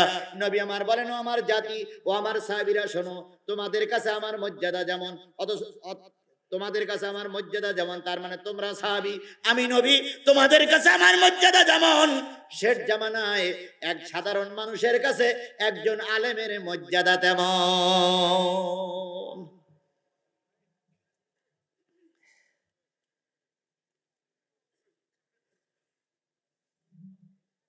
দুই একজন ওঠে কেন?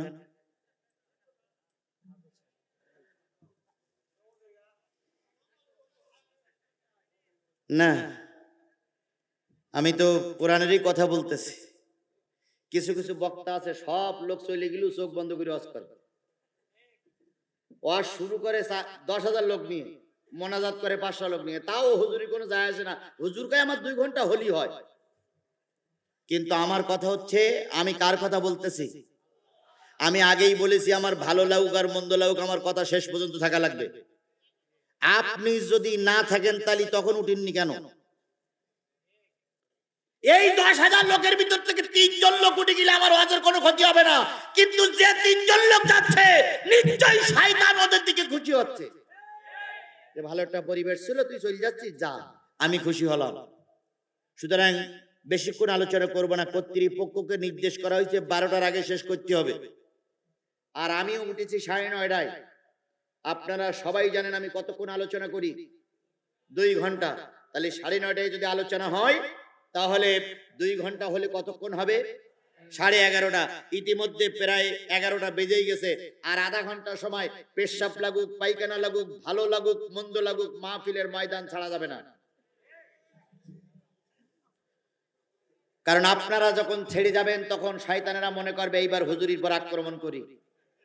অবশ্যই ও চিন্তা আমার মাথার ভিতরে নাই। তারপরও বলি, কোরআনের মাহফিল আধা ঘন্টা সময় বসাই লাগবে। পাশের থেকে যদি কেউ ওঠে, জোর করে ফিরে আস্তে করে বসাই দিবেন, ভাই আধা ঘন্টা সময় থাক। আল্লাহ কবুল করুক। রাসূল বলেছেন, তোমাদের কাছে আমার মর্যাদা যেমন, শেষ জামানায় একজন আলেমের মর্যাদা সাধারণ মানুষের কাছে তেমন। কথা কি বুঝেছেন?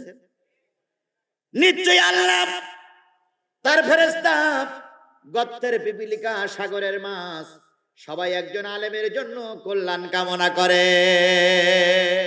আল্লাহ ফেরেশতারা আলেমের জন্য দোয়া করে, আর হে আমার জাতি, এই জাতির আলেমদেরকে মাইনাস করে রেখে দিয়েছে। আজহারিরে আসতে দেওয়া হচ্ছে না। মামুনুল হক কোথায়? জেলখানায়। তারপরে আমির হামজা জেলখানায়। এরপরে ওই যে বাসা হুজুর রফিকুল ইসলাম মাদানী জেলখানায়। তারপর আরেকটা আছে লাঠি নিয়ে ওয়াজ করে, জুনায়েদ আল হাবিবি, তিনিও জেলখানায়। আমরা মনে করেছিলাম আর মনে হয় কেউ জেলখানায় যাবে না, কিন্তু মুফতি কাজী মোহাম্মদ ইব্রাহিম, তিনি একজন বাংলাদেশের স্বনামধন্য ব্যক্তি এবং তিনি সকল দলের কাছে প্রিয়। তিনি কোনো দল করেন না, তার কোনো দলের সঙ্গে পরিচয় নেই। কোনোদিন জামাতের মিটিং এ তারে আমরা দেখিনি, কোনোদিন হেফাজতের মিটিং এ তারে আমরা দেখিনি, কোনোদিন কোনো রাজনৈতিক জনসভায় তারে আমরা দেখিনি। সে সব সময় কোরআন হাদিস গবেষণা করে আর মানুষের কাছে প্রচার করে করে বেড়ায়। সেই লোকটা আজকে বিনা কারণে জেল খেটে বলতেছে, কথা বলেন ঠিক না বেঠিক? যেই দেশে আলেমেরা জেল খাটে ওই দেশে গজব আসবে, সময়ের অপেক্ষায় থাকো।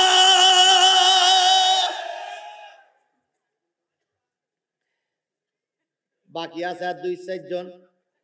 এই 2-4 জন ভিতরে ঢুকলি একতরফা ভাবে খেলা শুরু হবে। কাজী ইব্রাহিমের দোষ কি জানেন তো? কাজী ইব্রাহিম একটা স্বপ্ন দেখেছিল। স্বপ্নটা কি? যে আমি স্বপ্ন দেখতেছি যে এই সমাজে একজন ইউসুফীর আবির্ভাব ঘটবে, সেই ইউসুফীর নেতৃত্বে কোরআন কায়েম হয়ে যাবে। উনি কারোর নাম বলেননি, শুধু বলেছিলেন একজন ইউসুফের। এই কথা বলার কারণে তুই বললি কেন? হাট, জেলে হাট। স্বপ্ন দেখলি কেন? স্বপ্ন দেখেও বেচারা বিপদে পড়ে গেছে। এই স্বপ্নের কারণে তার জেল হয়েছে, তার এখন জামিন হচ্ছে না। ওই কাজী মোহাম্মদ ইব্রাহিম সহ বাংলাদেশের বড় বড় আলেমগুলো জেলখানায় বসে বসে যে দোয়া করতেছে, আল্লাহ ভালো জানে এখন নবী নাই, এখন নবীর উত্তরসূরিরা জেল খাটে, আল্লাহ ভালো জানে তাদের দোয়া কখন কিভাবে কবুল হয়ে যায়। এই জন্য জাতির কাছে অনুরোধ করি, আলেমদের সঙ্গে বিয়াদবি করবেন না। আমি যতগুলো জেলা ঘুরেছি, জয়পুরহাটের মানুষের কথা আমি বারবার স্মরণ করি, বারবার বলে বেড়াই। আমি যতটুকু জানি, জয়পুরহাটের মানুষেরা আলেমদের সম্মান করে, জয়পুরহাটের মানুষেরা আলেম দেখলে সালাম দেয়, জয়পুরহাটের নারীরা এখনো বোরকা পরে রাস্তায় ঘুরে বেড়ায়, জয়পুরহাটের নারীরা এখনো পাত্তা করে ঘুরে বেড়ায়, জয়পুরহাটের নারীরা সাধারণত বেপাত্তায় চলাফেরা করে না। জয়পুরহাটের মুসলমানদের পরে আমার একটা বিশ্বাস আছে, সুতরাং আমার জাতি সকলের কাছে দাবি করে গেলাম, আলেমদের সঙ্গে ভালো ব্যবহার করুন, আলেমদের বদদোয়া নিবেন না, আলেমরা বদদোয়া করলে নবীর দোয়ার মতন কাজে লাগে। আবু লাহাবের জন্য রাসূল বললেন, তোর স্বাভাবিক তোর ধ্বংস হোক, তোর হাত ধ্বংস হোক। আবু লাহাব ধ্বংস হয়ে গেল। সুতরাং আজকেও যদি কেউ উল্টো পাল্টা করেন, ধ্বংস হবে, সময়ের অপেক্ষায় থাকেন। মা আগনা আনহু মালুহু ওয়া মা কাসাব। আবু লাহাব যখন, রাসূল যখন বলতো তুমি ধ্বংস হবা, তখন আবু লাহাব বলতো আমার এত সম্পদ, এত টাকা পয়সা, এত ছেলে মেয়ে, এত বিবি বাচ্চা, আর মোহাম্মদ বলতে আমি ধ্বংস হয়ে যাব। মোহাম্মদ তোমার আল্লাহ আমার কিছু করতে পারবে না, তোমার আল্লাহ যদি আমার দোজকে দেয় টাকা দিয়ে ভেস্তে কিনে নেব। কত বড় ক্রিটিসাইজের কথা হিসেব করে দেখেছেন? আবু লাহাব বলতো তোমার আল্লাহ যদি আমার কিসে দেয়, দোজকে দেয়, তার টাকা দিয়ে কি করব? ভেস্তে কিনে নেব। আবু লাহাব রাসূল পাক সাল্লাল্লাহু আলাইহি সাল্লামের বাড়ির পাশের লোক। আবু লাহাবের দুই ছেলের সঙ্গে রাসূলের দুই মেয়ে বিয়ে দিয়েছিলেন প্রাথমিক যুগে।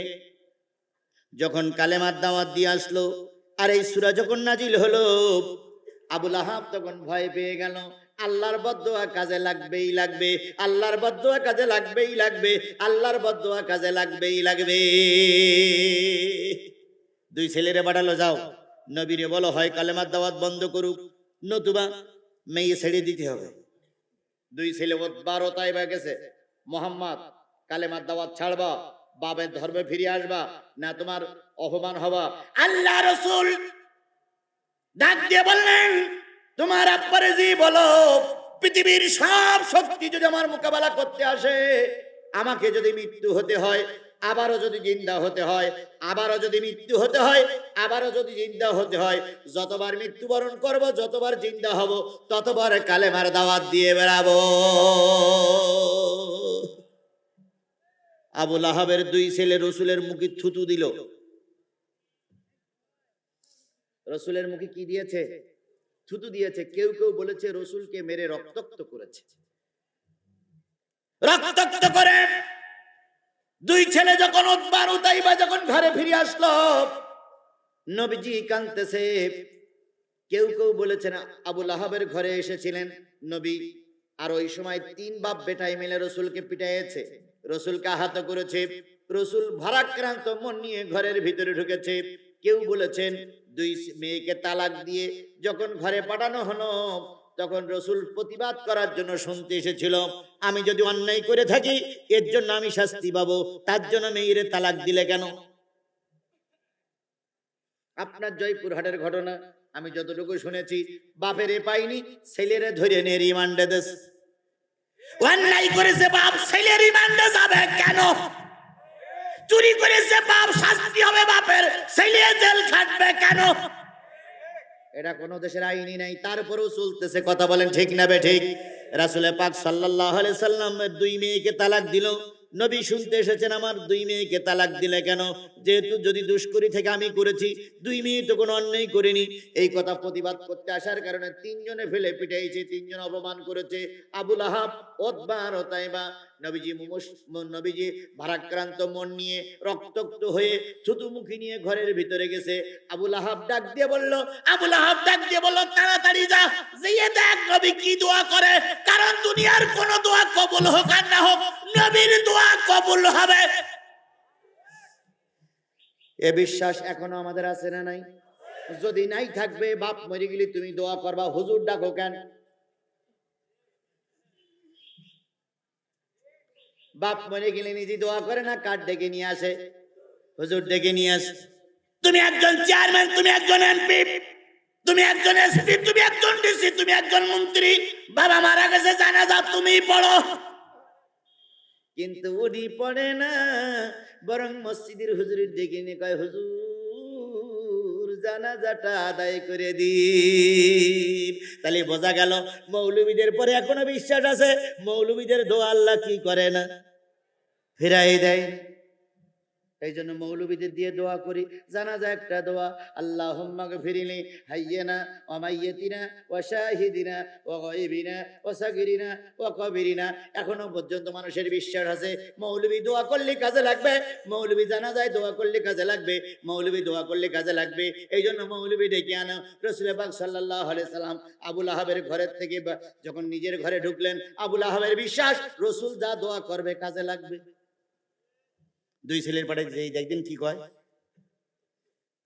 নবী ঘরের ভিতরে গেছে, নবীর মেয়েরা, নবীর স্ত্রী সবাই মিলে রাসূলকে সান্ত্বনা দেয়।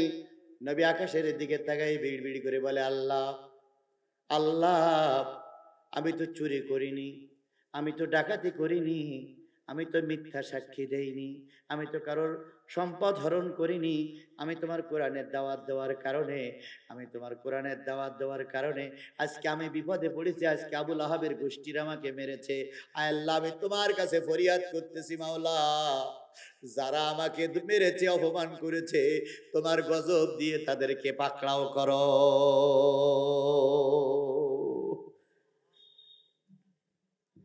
বড় হুজুরির যেদিন রায় হয়ে গেল, বড় হুজুরির এক হাতে ছিল কোরআন আর এক হাতে ছিল একটা পানির পট। উনি যখন গিয়েছিলেন তখন উনি বলেছিলেন, আল্লাহ তুমি জানো আমি তোমার দরবারে ওয়াদা করতেছি, সত্য কথা বলতেছি, আল্লাহ আমি কোনো অন্যায় কাজ করিনি। যারা আমার বিরুদ্ধে রায় দিয়েছে, আল্লাহ তুমি তাদের দেখে রেখো। দোয়া।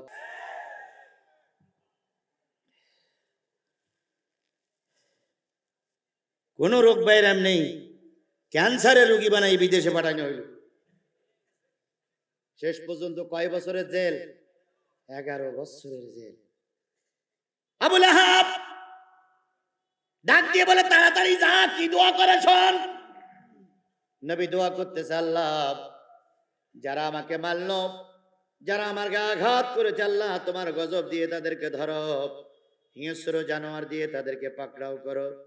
আবু জেহেল ছিল খুব, আবুল আহাব ছিল খুব চালাক মানুষ।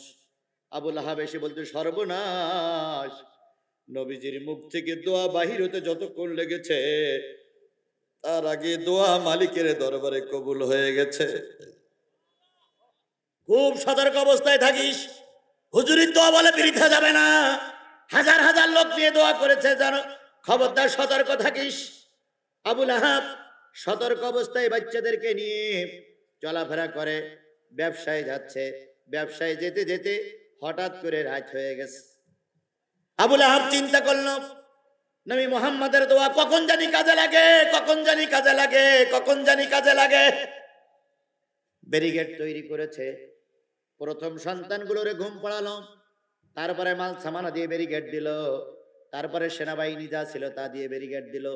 আবুল আহাব সারা রাত জেগে জেগে পাহারা দিচ্ছে, নবীর দোয়া যেন এই পার্কের ভিতরে ঢুকতে না পারে। আবার একজন উঠতেছে, কি ঘটনা? আমি বলেছি না বসাই দেন। আরে পেশাব, আধা ঘন্টা পেশাব বন্ধ করলে কি সমস্যা?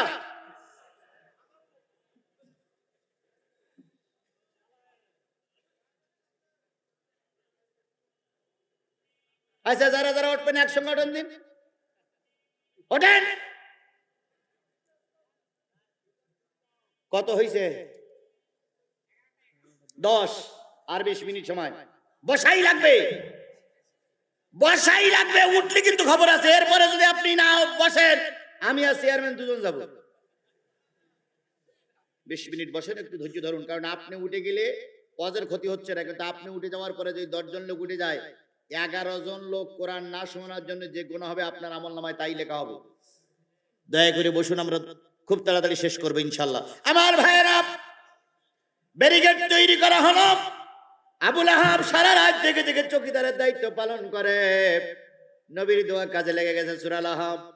হঠাৎ করে বাঘের গর্জন আসলো। আবুল আহাব সকল সৈনিককে ডেকে দিল। দেখো তো, মনে হয় এই বুঝি কুকুর আসলো, এই বুঝি বাঘ আসলো, এই বুঝি কুকুর আসলো, এই বুঝি বাঘ আসলো। সকলে মিলে জেগে দেখলো কিচ্ছু না। আবার ঘুম পড়েছে, আবার কুকুরের গর্জন, বাঘের গর্জন। তৃতীয়বার যখন আবুল আহাব তার সেনা নিয়ে ঘুম পড়েছে, 2 ছেলে মাঝখানে, সেখান থেকে একটা জঙ্গলের থেকে হিংস্র জন্তু চলে আসলো। হিংস্র জন্তু চলে এসে ওই 2টারে কাঁধে কামড় দিয়ে নিয়ে চলে গেল। রসুলের সঙ্গে বিয়াদবি করেছো, রসুলের মুখে থুতু দিয়েছো, রসুলের গায়ে আঘাত করেছো, রসুলের বিরুদ্ধে বিষাদগার করেছো, রসুলের বিরুদ্ধে মিথ্যা কথা বলেছো। দুনিয়ার সবাই ক্ষমা করতে পারে, আমার আল্লাহ ক্ষমা করতে। ধরে নিয়ে গেল জঙ্গলের ভিতরে। আবুল আহাব ঘুমায় আছে। সকালবেলা আবুল আহাব ঘুম থেকে দেখে সন্তান দুটো নেই। গেল কই? হই হই রই রই, কলিজার টুকরা গেল কই? এখন তো স্লোগান তুলিছে, হই হই রই রই, হুজুররা সব গেল কই? হুজুর ধরো, হুজুর মারো, হুজুর দিয়ে নাস্তা করো। হই হই রই রই, মৌলবীরা গেল কই? হই হই রই রই, হুজুররা সব গেল কই? আমরা এখানে আসছি সবাই তো কোরআনের পক্ষে। জোরে বলেন কিসের পক্ষে? আরো জোরে বলেন কিসের পক্ষে? তাহলে আমরা এই জনগণ আসছি কোরআনের পক্ষে, কোরআন শোনার জন্য। কথা বলেন ঠিক না ঠিক? এবার আপনাদের বলি, যারা আপনারা কোরআনের শত্রু, আপনারা 3 জন মিনিস্টার, 3 জন মন্ত্রী আসেন আর মাইকিং করেন। মাইকিং করি এতগুলো লোক এক জায়গায় করেন তো দেখি, আপনাদের জনপ্রিয়তা বেশি না কোরআন ওয়ালাদের জনপ্রিয়তা বেশি? চ্যালেঞ্জ করে গেলাম আপনাদের কাছে। মন্ত্রী নিয়ে আসেন, যে কোনো মন্ত্রী হোক। কারোর কোনো টাকা দিবেন না, কারোর কোনো পয়সা দিবেন না, জোর করবেন না। সদ ইচ্ছায়, নিজের আপন ইচ্ছায় মাঠে জনসভা করে আপনার পক্ষের লোক কত আছে, আপনি এরকম এতগুলো লোক এক জায়গায় করে দেখাই দিয়ে তারা বলেন যে আমরা জনপ্রিয় ব্যক্তি। আর আমরা কোরআন শুনতে এসেছি, আরো কি দিয়ে গেলাম? টাকা দিয়ে গেলাম। এর নাম কোরআন প্রেমিক। কথা বলেন ঠিক না ঠিক? এর নাম কোরআন প্রেমিক। কোন মন্ত্রী যদি জয়পুরহাট আসে আর এতগুলো লোক এক জায়গায় করে সমাবেশ করতে গেলে এসেই বেশি পুলিশ লাগবে।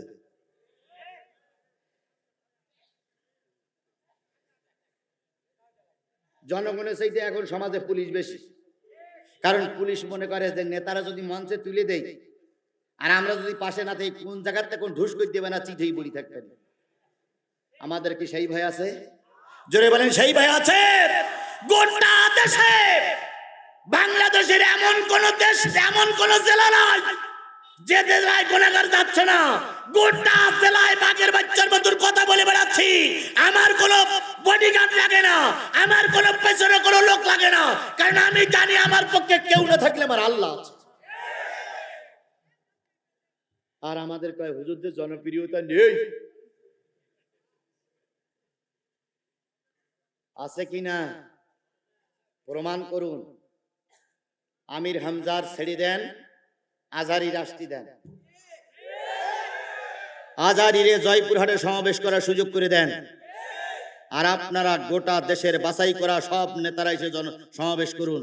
যদি আপনাদের চাইতে আজারি সমাবেশের লোক বেশি না হয়, আমরাও বলবো কোরআন প্রেমিক লোক নাই। যদি বলেন হুজুর ময়দানে পাওয়া যাবে, ময়দানে পাওয়া যাবে কি? ময়দানে নামলে হয় গুলি খেতে হয়, নাই মামলা খেতে হয়। রাস্তায় নামলে গুলি, ঘরে ঢুকলি মামলা। রাস্তাতে মিছিল করে ঘরে আনবো, রাত্রি এসে পুলিশ কবে আপনার নামে 17টা মামলা হাঁটে। এই জন্য আল্লাহর বান্দারা ইচ্ছা থাকার পরেও ময়দানে নামতে পারছে না। কথা বলেন, কথা বলেন, কথা বলেন। সুতরাং আমি যে জিনিসটা বোঝাতে চাচ্ছিলাম সেটা হলো আল্লাহর ওলিদের সম্মান মর্যাদা সারা জীবন ছিল, এখন আছে, কিয়ামত পর্যন্ত থাকবে। কথা বলেন ঠিক না বে ঠিক? আবুল আহাব চারিদিক থেকে ব্যারিকেড করলো, কিন্তু কোনো ব্যারিকেডে রাখতে পারলো না। হিংস্র জানোয়ার ঘাড়ে করে নিয়ে দুইটারে জঙ্গলের ভিতরে নিয়ে গেল, দুইটারে জঙ্গলের ভিতরে নিয়ে ছিঁড়ে গুড়িয়ে তন্ন বিচ্ছিন্ন করে ফেলেছে, কিন্তু এক টুকরা গোশত ওই হিংস্র জানোয়ারে খাই নাই। আল্লাহ তাই বলতে, মা আগনা আনহু মালুহু ওয়া মা কাসাব, তার সম্পদ অপর্জিত সম্পদ কোনো কাজে আসি নাই, কোনো উপকারে আসি নাই। তার ছেলে মেয়ে বলো, বিবি বাচ্চা বলো, উপার্জিত সম্পদ তার কোনো কাজে আসি নাই, কোনো উপকার করতে সে পারে নাই। 5টা আয়াতের ভিতরে 3 নম্বর 2 নম্বর শেষ, 3 নম্বর চলছে। এটা তো হলো দুনিয়ার শাস্তি। সায়াসুলা নারান যাতা লাহাব, অতি তাড়াতাড়ি সে লেলিহান অগ্নিতে প্রবেশ করবে। কে? জোরে বলেন, লোকটা কে? আবুল আহাব। অতি তাড়াতাড়ি সে লেলিহান শিখায় প্রবেশ করবে। কোন দিন? কিয়ামতের দিন। কোন দিন? পৃথিবীতে লাঞ্ছিত অপমানিত হয়ে মৃত্যুবরণ করেছে, এত নেতার জানাজা হয়, তুমি নেতা, তোমার জানাজা হয় না। এত নেতার সম্মানের সঙ্গে স্যালুট দিয়ে কবর দেয়, তোমার কবর দেয় না। আবার আমার সমাজে কিছু লোক মারা যাওয়ার পরে পুলিশ এসে রাষ্ট্রীয় মর্যাদায় সমাধি করে। আরামে দাঁড়া, অ্যাটেনশন দিতেই পারে, কারণ তুমি সম্মানিত লোক। কিন্তু আমার আল্লাহর বক্তব্য হচ্ছে, ইন্নামা আকরামাকুম ইনদাল্লাহি আতকাকুম। তোমার সমাজে যত সার্টিফিকেট থাকুক না কেন, যদি আমল ভালো না থাকে, কবরে কোনো সার্টিফিকেট কাজে লাগবে না। নেতা মারা গেছে, তুমি স্যালুট দাও, দিতেই পারো, কারণ সমাজের বড় নেতা। স্যালুট দিয়ে কবরে দিলে যদি কবরের উপযুক্ত না হয়, এর চাইতে বড় স্যালুট দেওয়ার জন্য ফেরেশতারা অপেক্ষা করতেছে। ফেরেশতারা শুধু বলে, একটু 40 কদম সরিয়ে যা, তারপরে স্যালুট আমরা দেব।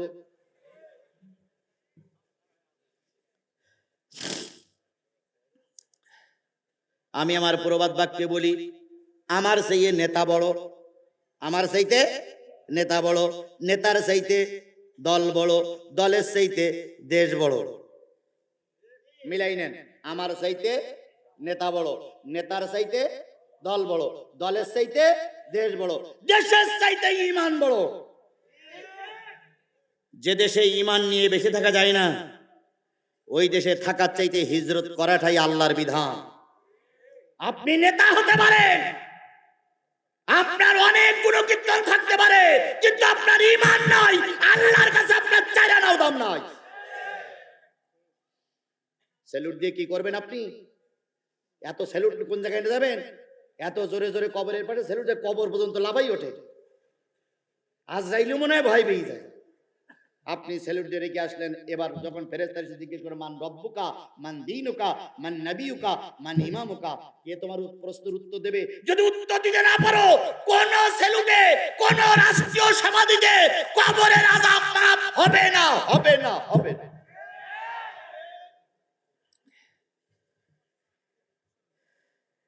কি আপনারা বেশি আছেন তো? 2-1 লোক মনে করে কি হয়, কি কিছু হবে না। কি হবে? আমি এদেশের নাগরিক না, আমি এদেশের মানুষ না, আমি কি ভারত থেকে পাসপোর্ট করে ওয়াজ করতে আইছি না? তাই কি হবে, কি হবে চিন্তা ভাবনা করতেছেন? কি হবে? কিচ্ছু হবে না।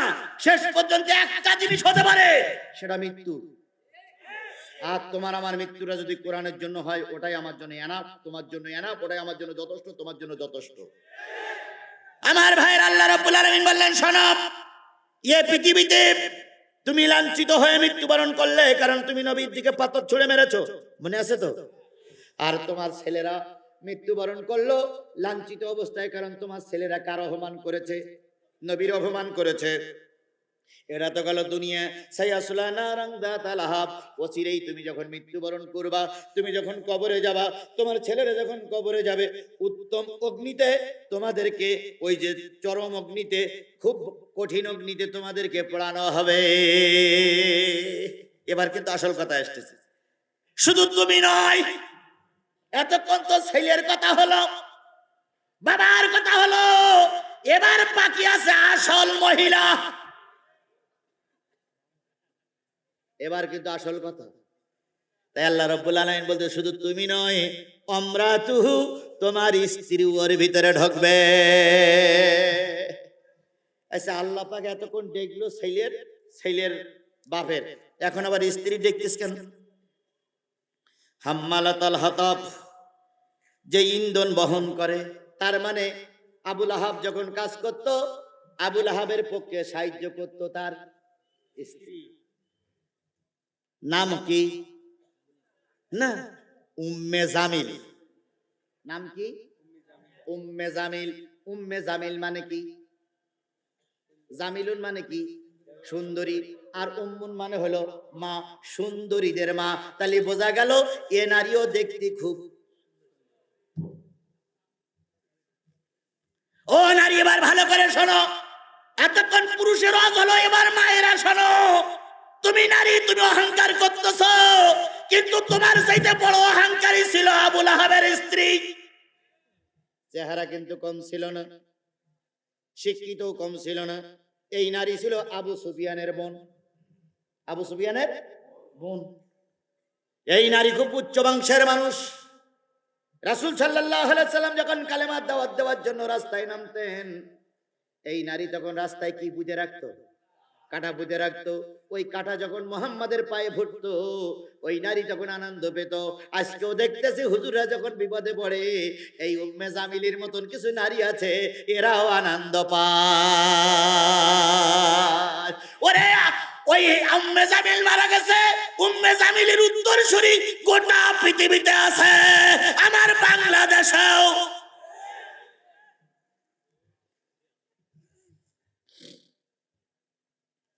উম্মে জামিল যুগে যুগেই থাকবে। তাই বলে কি রাসূলের উত্তরসূরিরা পথ ছেড়ে দেবে? কাঁটা ফুটবে, কাঁটা বাহির করবে, হাসি মুখে কাঁটাগুলো ছেড়ে দেবে, আবার উম্মতের আবার পথ চলা শুরু করবে। আর এই বলে স্পষ্ট করে ঘোষণা করবে, রাত পথ যতই শক্ত হোক, চলা বন্ধ হবে না। শিক্ষা নিতে হবে জাতি, শুধু অশ্বল্য হবে না। তাহলে উম্মে জামিল তখনও ছিল, এখনো আছে। আমির হামজা যখন মারা গেল, আমির হামজা যখন অহুদের যুদ্ধে মারা গেল, আগের দিন বলেছি, অহুদের যুদ্ধে যখন আমির হামজা মারা গেল, আমির হামজার বুকের পরে বসেছিল একজন মহিলা, নাম কি? হিন্দা। এই হিন্দা ছিল নারী। এই হিন্দার বয়স ছিল 70 বছরের উপরে। এই হিন্দা নামক নারী ওই দিন কাপড় খুলে ফেলেছিল, পরনে কোনো কাপড় ছিল না, গায়ে কোনো কাপড় ছিল না, ন্যাংটি হয়ে ওই হিন্দা নামক মহিলা আমির হামজার বুকের পরে বসলো। ন্যাংটা মহিলা যদি পুরুষ লোকের বুকের পরে বসে, দেখতে কত বিশ্রী দেখা যায়, কত খারাপ দেখা যায়। আর আমির হামজা ছিল আল্লাহ রসুলের আপন চাচা, জান্নাতি মেহমান। আমির হামজার বুকের পরে ওই ন্যাংটা মহিলা বসে বলল, বুকটা চিরে ফেললো, নিজের হাতে চিরলো, চেরার পরে কলিজাটা বাহির করলো।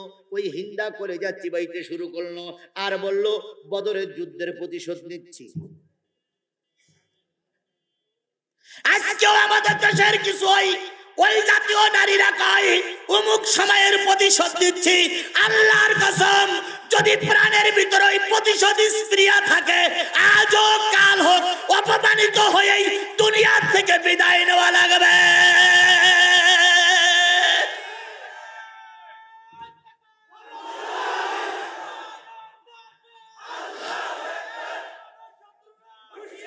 শুধু তাই নয়, শুধু তাই নয়, আমির হামজার চোখ তুলে নিল, আমির হামজার কান কেটে নিল, নাক কেটে নিল, আমির হামজার লজ্জাস্থান কেটে নিল, আমির হামজার আঙুলগুলো কেটে নিল, আমির হামজার পায়ের আঙুলগুলো কেটে নিল, আমির হামজার পুরুষাঙ্গ কেটে নিল, সবগুলো কেটে একটা দড়ি টিপে মালা পরালো। মালা পরায় গলায় ঝুলাই দিয়ে এই নেংটি হিন্দা মহিলা এবার ওই কলিজাগুলো চিবায়, আর গোটা ওহুদের ময়দানে ঘুরে ঘুরে বেড়ায়, আর কয়, বদরের প্রতিশোধ নিলাম, বদরের প্রতিশোধ নিলাম, বদরের প্রতিশোধ নিলাম, বদরের প্রতিশোধ নিলাম, বদরের প্রতিশোধ নিলাম, বদরের প্রতিশোধ নিলাম বলে চিল্লামিল্লি করেছে। আমার রসুল দারুণ ব্যথা পেয়েছিল, আমার রসুল দারুণ ব্যথা পেয়েছিল। এই হিন্দা যখন তার ভুল বুঝতে পেরেছিল, হিন্দা যখন তার ভুল বুঝতে পেরে রসুলের কাছে কালেমা পড়ার জন্য এসেছিল, আল্লাহ নবী আবু সুফিয়ান আর হিন্দার সম্পর্কে বলেছিল, তোমরা কালেমা পড়েছো, হয়তো তোমাদের জীবনের সব গুনাহ আল্লাহ মাফ করে দিবে, কিন্তু তুমি যখন আমার সামনে আসো, আমি যেন স্পষ্ট দেখতে পাই। আমার চাচা আমির হামজা বলতেছে, আমি কি অন্যায় করেছিলাম? তোমরা আমার কলেজাটা বেরি করে চিবাইয়ে চিবাইয়ে খেয়েছো। আমি কি অন্যায় করেছিলাম যার কারণে অহুদের ময়দান আমার মৃত্যুর পরে কলেজা বেরি করে খেয়েছো? হয়তো একদিন পরিবেশ আসবে ক্ষমা করার পরিবেশ, হয়তো একদিন আসবে জাতি জাতিরে ক্ষমা করে দেবে, কিন্তু আমির হামজার উত্তর শরীরা জান্নাতের সিঁড়িতে ডেকে ডেকে বলবে, ও আমার জাতি হিজড়াদের ভুলে যেও না।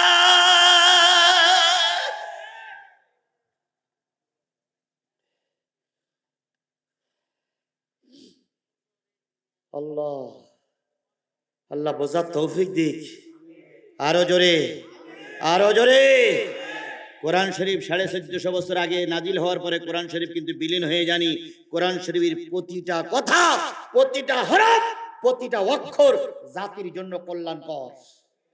জাতি যদি আজকে এই কোরআন বুঝে চলতো, মেনে চলতো, আল্লাহর কসম জাতির এই দুরবস্থা আসতো না। আল্লাহ পাক বোঝার সুযোগ দান করুক, সকলে বলুন আমিন। আমার ভাইয়েরা, হাবলুম মিন মাসাদ, তার গলদেশে, তার গলদেশে আল্লাহ রাব্বুল আলামিন বলছে তার গলদেশে পাখানো রজ্জু। সবাই মারা গেছে, আবুল আহাবও গেছে। আবুল আহাব কোন কি হয়ে মারা গেল? প্লেগ, ক্যান্সার হয়ে মারা গেল। দুই ছেলে কোথায় মারা গেছে? কেটে খেয়েছে? বাগে খাই নাই, শুধু ছিন্ন বিচ্ছিন্ন করে ফেলেছে। আছে শুটকি বুড়ি, বেশি আছে কি? উম্মে জামিল শুটকি বুড়ি বেঁচে আছে, আর কেউ পরিবারে বেঁচে নাই। উম্মে জামিলের মনে বড় কষ্ট, আমার ওই হুজুরির জন্য, ওই নবীর জন্য আমার স্বামী গেছে, নবীর জন্য ছেলে গেছে, এ হুজুরির ক্ষমা করা। বাংলাদেশের অনেক লোকেরাই ফতোয়া দিচ্ছে, অমুক হুজুর, অমুক হুজুর অমুক জায়গায় আছে, ওনার ফাঁসি না দিলে আমি সহ্য করতে পারতেছি না। বলো কার কখন ফাঁসি হবে মালিকই ভালো জানে। জোরে বলেন ঠিক না বে ঠিক? আমার দেশের এক নেতা বলেছিল, আমি সবাই লোকের মৃত্যু দেখলাম, কিন্তু একটা লোকের মৃত্যু দেখে যেতে পারলাম না, মনে কষ্ট নিয়ে বিদায় হয়ে গেলাম। অথচ তুমি চলে গেলে, আজকে তুমি আমার জন্য বদদোয়া করতেছো, একদিন তুমি চলে যাবা, তোমার জন্য মানুষ বদদোয়া করবে। শুটকি বুড়ি পথে পথে ঘুরিয়ে বেড়ায় আর কয়, মোহাম্মদের যদি পাতাম মাথাটা সিবুই খাতাম, মোহাম্মদের যদি পাতাম জেলখানায় পুড়িয়ে বাঘ ঢুকুই দিতাম। কারণ মোহাম্মদের দোয়ার কারণে আমার দুই ছেলে কিসে খেয়েছে? বাঘে খেয়েছে। মোহাম্মদের যদি পাতাম, আমি মোহাম্মদকে পাহাড়ের থেকে চুড়ে ফেলে মেরে দিতাম। মোহাম্মদকে যদি পাইতাম, তাহলে মোহাম্মদের রক্ত দিয়ে গোসল করতাম। কত রকম স্লোগান দেয়, কত রকম বক্তব্য দেয় শুটকি বুড়ি। নাম কি? উম্মে জামিল। এই জামিল চিন্তা করে, মোহাম্মদকে যেখানেই পাবো সেখানেই কতল করব, মোহাম্মদকে বাঁচাই রাখবো না, মোহাম্মদকে বাঁচাই রাখবো না। তবে আমার টার্গেট হলো মোহাম্মদকে ফাঁসি দিয়েই মারবো। কি দিয়ে মারবে? ফাঁসি দিয়েই মারবে। মোহাম্মদের জন্য ফাঁসি তৈরি হয়ে গেল। বিদেশ থেকে অনেক কিছু আসলো, মোহাম্মদকে ফাঁসি দেবে। মোহাম্মদের দোষ। মোহাম্মদ কার কথা বলতেছে? জোরে বলেন কার কথা বলতেছে? আজকেও যদি এমনটি হয়, মুহাম্মাদের নাজিল হওয়া কোরআন, মুহাম্মাদের উপরে নাজিল হওয়া কোরআন বলার কারণে যদি কাউকে মারার পরিকল্পনা করো, ও জাতি শিক্ষা নাও, অতীতের লোকদের যা হয়েছে তোমার আমার বেলায়ও তাই হবে। কামা তাকুনুনা কাযালিকা ইউআম্মারু আলাইকুম, তোমরা যেমন হবে তোমাদের নেতৃত্ব তেমন হবে, দেশ যেমন হবে শাস্তিও তেমন হবে। তোমরা যেমন কাজ করবা, কথাই বলে যেমন করব তেমন ফল, তোমরা যেমন করবা তেমনই হবে। আল্লাহ বোঝার সুযোগ দান করুক। এবার উম্মে জামিল কি দিয়ে মারবে?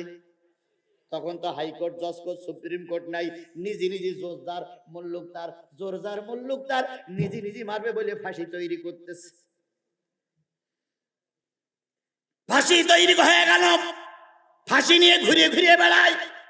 যেখানে মোহাম্মদকে বাবা গলায় ফাঁসি দিয়ে মেরে দেব, আল্লাহ কয় কার ফাঁসিতে কেটে যাবে তুমি জানো না? পাহাড়ের চূড়ার পরে ঠ্যাং নাচায়, ঠ্যাং নিচে নামাই দিয়ে ফাঁসিটা নিচে ঝুলেই দিয়ে কয়, মোহাম্মদ এই পথ দিয়ে যা যদি যায়, আমি উপরের থেকে ফাঁসি বানাইয়ে মোহাম্মদের গলায় দেব। কারণ মোহাম্মদের দোষ হচ্ছে, মোহাম্মদের দোয়ার কারণে স্বামী কি হয়ে গেছে? মারা গেছে। মোহাম্মদের দোয়ার কারণে দুই ছেলে কি শিখেছে? বাগে খেয়েছে, এই মোহাম্মদকে ফাঁসিতে ঝুলে মারতে হবে। মোহাম্মদের জন্য ফাঁসি তৈরি হয়ে গেল। খেজুরের ছাল, খেজুরের পাতা, খেজুরের গাছের ছাল কেটে কেটে আর বিভিন্ন কি রসালো পদার্থ দিয়ে ফাঁসি তৈরি করা হয়ে গেল। ফাঁসি তৈরি করে মোহাম্মদের গলায় পরাবে। মোহাম্মদের গলায় পরানোর জন্য ওই সুটকি বুড়ি অপেক্ষা করে, ওই বুড়ি অপেক্ষা করে কখন মোহাম্মদ আসবে, কখন মোহাম্মদ আসবে, কখন মোহাম্মদ আসবে। মোহাম্মদের গলায় ধরিয়ে মারব টান, চলে যাবে পাকিস্তান। কত রকম স্লোগান হয়, কত রকম মিছিল হয়, কত রকম মিটিং হয়, কত রকম বক্তব্য হয়, কত রকম কথা শোনা যায়। ওই উম্মে জামিল তাই বলতেছে। এবার উম্মে জামিল চিন্তা করলো, আমি তো মোহাম্মদের গলায় ফাঁসি দেব বলে ফাঁসি বানাইছি, কিন্তু মোহাম্মদের গলায় এই ফাঁসি ঢোকবে তো? একটু গলাটা একটু মেভি দেখি। আমার গলায় যদি ঢোকে তাহলে মোহাম্মদের গলায় ঢোকবে, আর আমার গলায় যদি না ঢোকে তাহলে মোহাম্মদের গলায় ঢোকবে না। ফাঁসিটা একটু মেপিয়ে দেখি। ফাঁসির এক মাথা বেঁধেছে খেজুর গাছের মাঝখানে, আর এক মাথা গলায় দিয়ে মাঝে মাঝে টান দিয়ে দেখে যে এই গলায় দিয়ে আর ফাঁসাই যাবে না।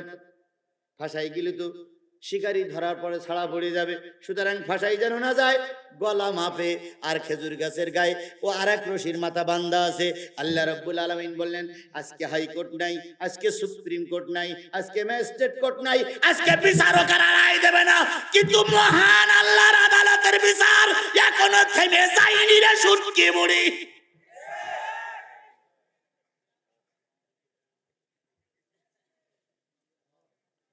দুনিয়ার সব আদালতের রায় অন্যদিকে যেতে পারে, আল্লাহর আদালতের রায় সঠিক পথে ছাড়া বেঠিক পথে যায় না।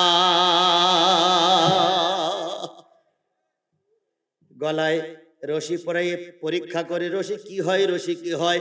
আল্লাহ রাব্বুল আলামিন বলে, পাহাড়ে আত্মসহ্য করা যায় না, তিনটেরে ধরিছি, এটারও তো ধরা লাগে, একটু নাড়া দে। পাহাড় একটু নাড়া দিল। গত শুক্রবারে কি হলো?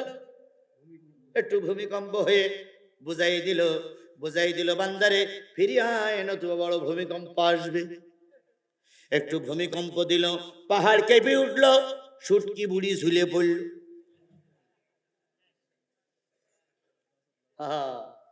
কার গজব?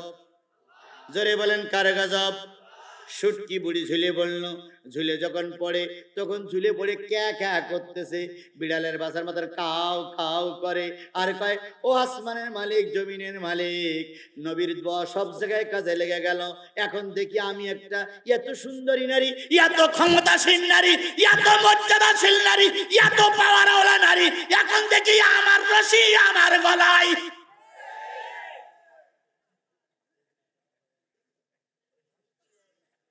আমার রশি, আমার দড়ি আমার গলায়। ও তখন পায়খানা করে আর পেশাব করে আর বলে, আল্লাহ, যদি জানতাম আমার বানানো রশিতে আমাকে ঝুলতে হবে, আমি মুহাম্মাদের বিরুদ্ধচারণ করতাম না। হয়তো একদিন বিবেক ফিরে আসবে, কিন্তু সেদিন কোনো কাজে লাগবে না, হয়তো লাগবে না। তওবার দরজা মৃত্যুর আগ পর্যন্ত। এই জন্য আমরা তওবা করি, আজকের এই বিশাল কাফেলার কাছে দোয়া করি, বিশাল কাফেলার কাছে অনুরোধ করি, আমরা এইরকম অত্যাচারী না হই, জুলুম বাজ না হই, যারা জুলুম করতেছে তাদের সাপোর্টে না যাই। আমরা যতদিন বেঁচে আছি কিসের সাপোর্টে? জোরে বলেন না, কিসের সাপোর্টে? কারা কারা কোরআনের সাপোর্টে আছেন? দুই হাত উঁচু করে আল্লাহরে দেখান। লিল্লাহে তাকবীর, লিল্লাহে তাকবীর। আল্লাহ পাক মৃত্যুর আগ পর্যন্ত সকলকে কোরআনের জন্য কবুল করুন। আরো জোরে, আরো জোরে, আরো জোরে। আমা তৌফিক ইল্লা বিল্লাহ। আসসালামু আলাইকুম ওয়া রাহমাতুল্লাহ।